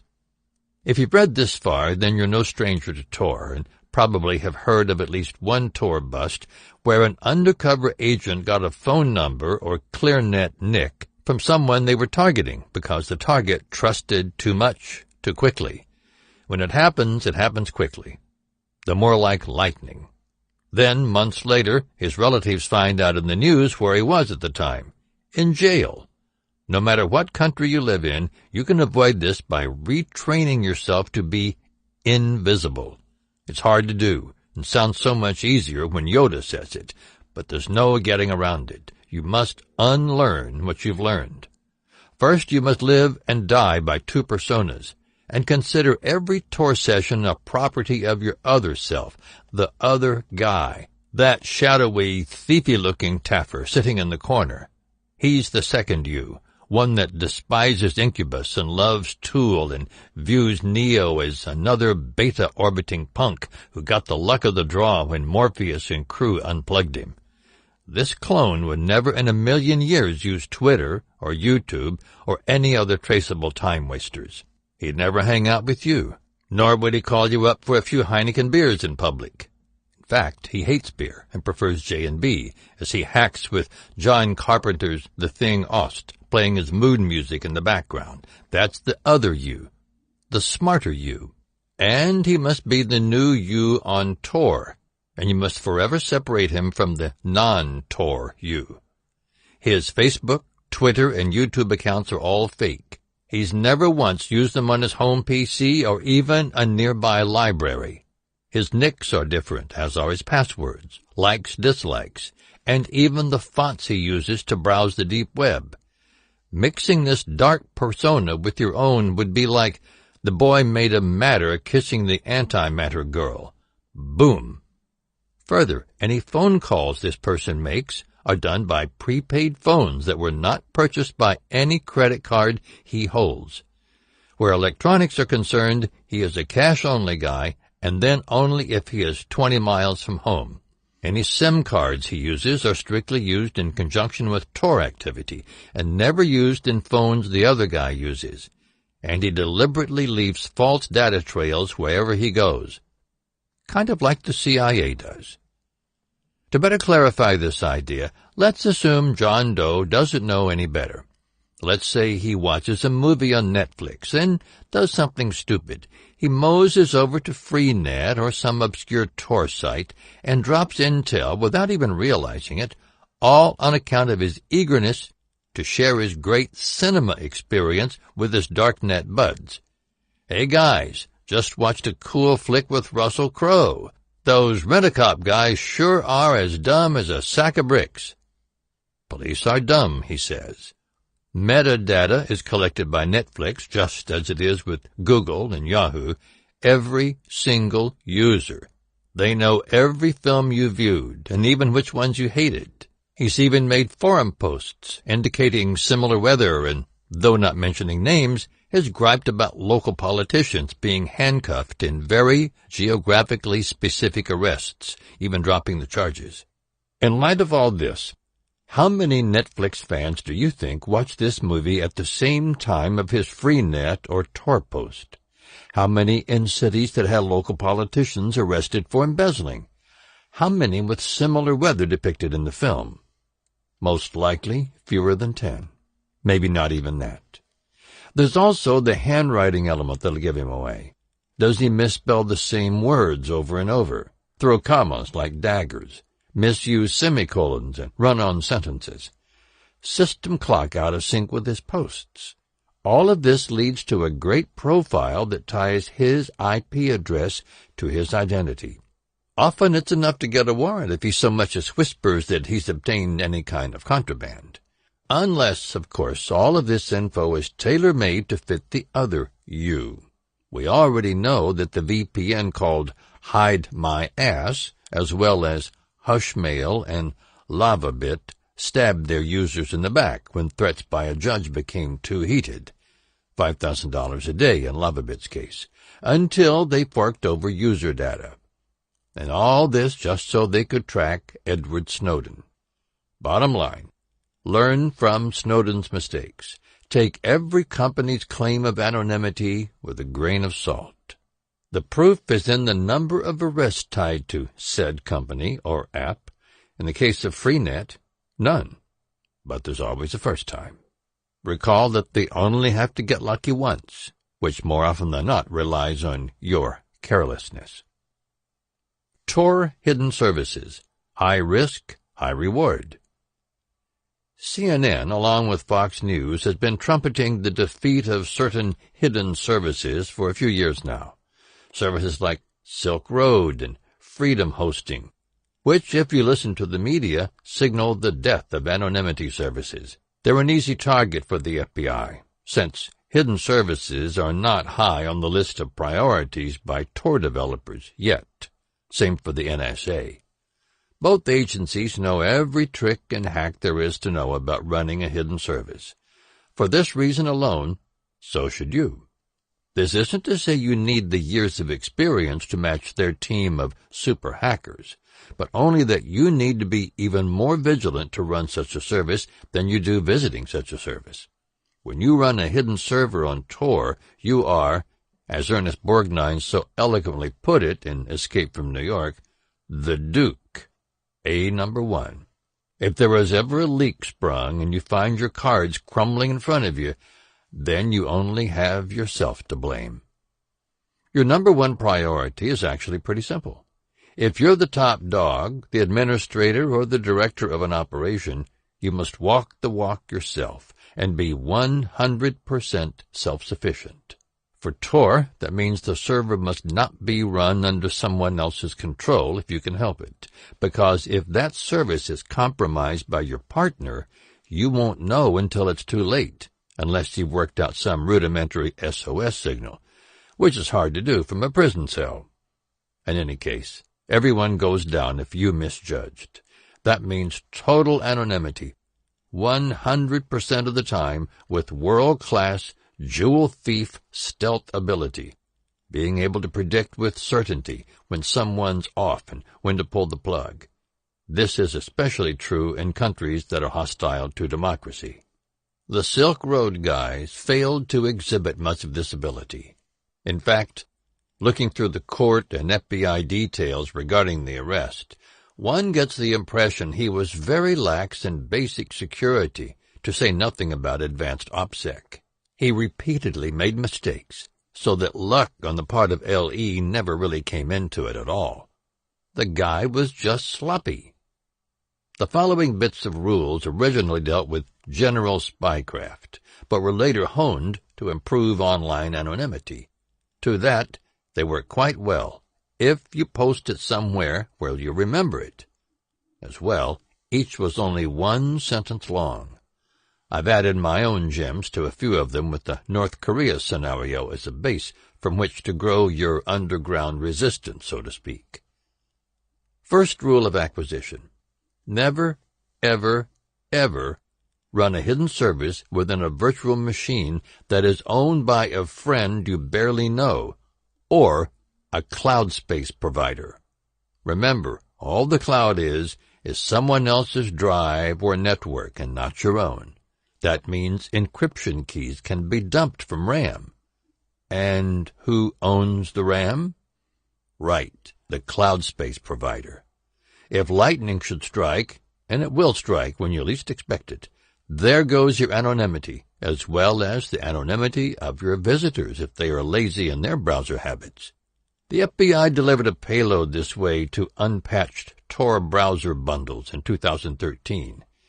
If you own the machine outright, then it can be a different story. But let's back up a few steps and assume you don't. How might you go about running it on a host system? Well, first off, you'll need 2 separate physical hosts from different parties, both running in virtual machines with a firewall-enabled operating system that only allows Tor network activity and nothing else. The second physical host is the one the hidden service runs from, also in a virtual machine. Secure connections are enabled by IPsec.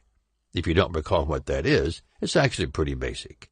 IPsec is a protocol suite for securing Internet Protocol, IP, communications by authenticating and encrypting each IP packet of a communication section. IPsec can be used in protecting data flows between a pair of hosts, host to host, between a pair of security gateways, network to network, or between a security gateway and a host, network to host. If an intruder agent tampers with anything, you'll know about it and can shut down the service or move it to a safer place. And all of this while you remain somewhat anonymous yourself. You can imagine how valuable this would be in North Korea. If you were in that cesspool of a country, you would be more than a little paranoid if the server went down, even for a few seconds. But you could always move it to a more secure location, or even start over. And you may just want to, since you wouldn't know if a RAID failure had occurred, or if some commie jackboot was sending a copy of the VM to the higher-ups. Second, if going the host route, you must ensure that remote console is always available to you by the host anytime you want. You must do everything remotely, in fact, and change passwords frequently via HTTPS. I'd say once a day, because paranoia in such a climate as North Korea would be good for your health. Third, you must never, not even once, access the service from home. Not from your Nexus 7, not from your girlfriend's Galaxy Note, not even via Tor from your backyard using your neighbor's Wi-Fi. Using a VPN as well is risky unless accessed via a secure location some distance away from your home base.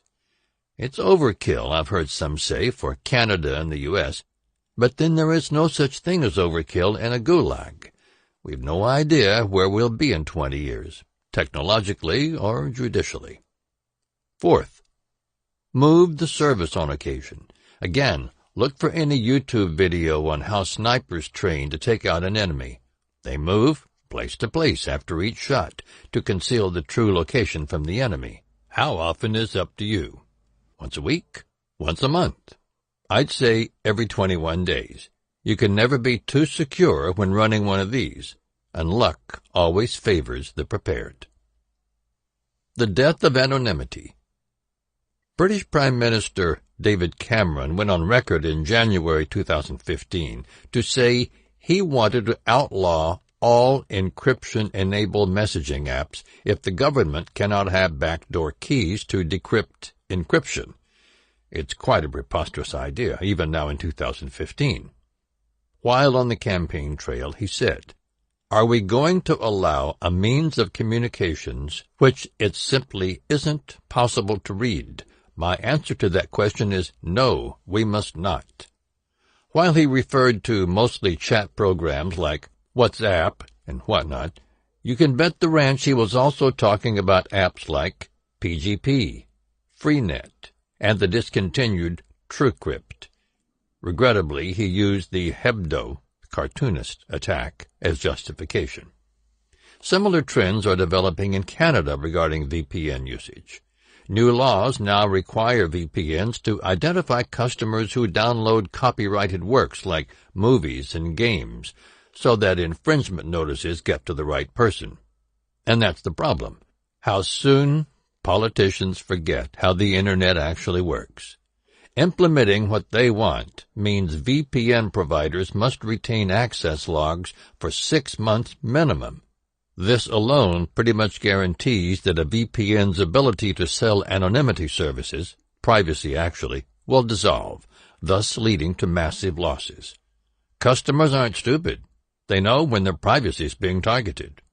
They also know that VPNs assign shared IP addresses for customers. One might be you, all alone at night, kicking back Rickard's Red while trying to download the latest Nin video that YouTube seemingly blocked, while the real bad guys get their way every time.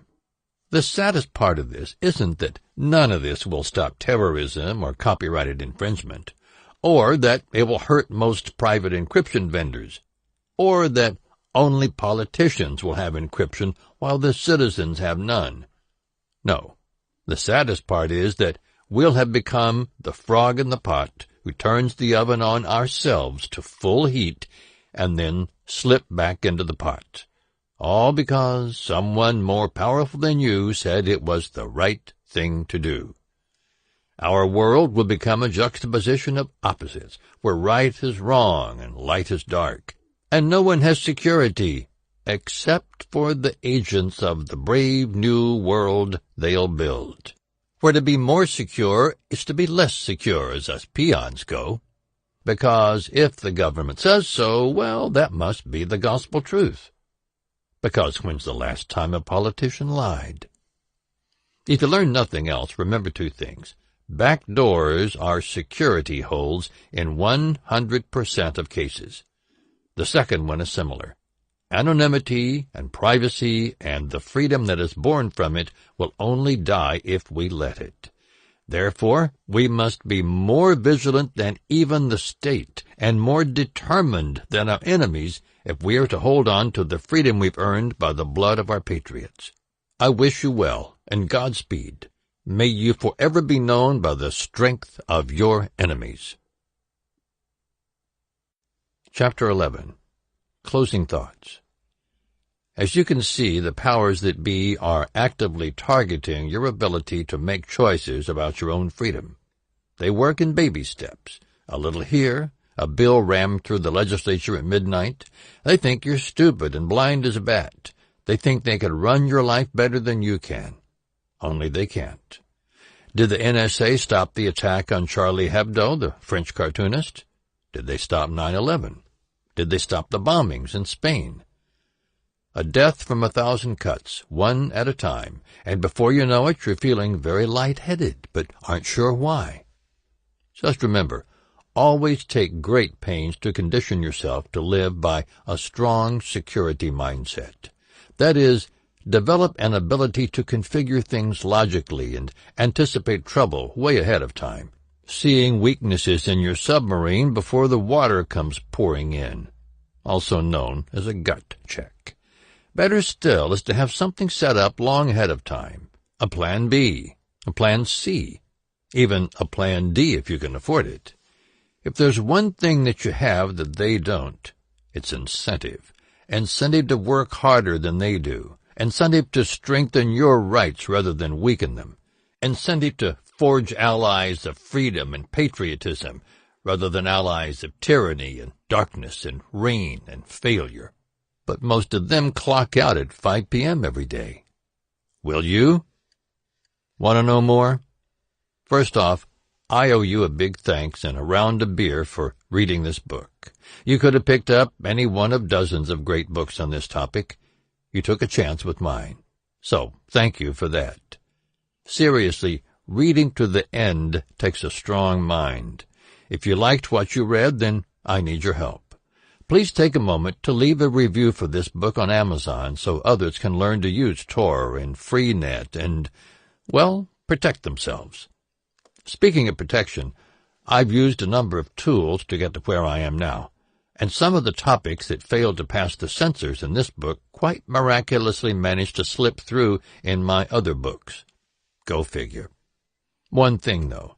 When you have not 1, but 2 or 3 silver bullets to take down a werewolf, the better your chances of staying invisible to other lichens roaming around out there. Mind you, I'm not prejudiced against those with lycanthropy, because it is no laughing matter. But then, neither is herd mentality. So then, don't use the same tools everyone else is using all the time. Mix it up a bit by checking out some other stuff of mine that did not see the light of day in this release. More Kindle ebooks by me. Darknet, a guide to staying anonymous online, audio and Kindle. Invisibility Toolkit, 100 Ways to Disappear Internationally. Usenet and the Future of Anonymity. How to be invisible offline and on, disappear without a trace. Anonymous File Sharing, How to be a Ghost in the Machine. Social Media in an Anti-Social World. Tor and the Dark Art of Anonymity. Freenet, the Ultimate Deep Web Portal. This has been Tor and the Dark Art of Anonymity by Lance Henderson, narrated by James C. Lewis. Production copyright 2015 by Lance Henderson. Audible hopes you have enjoyed this program.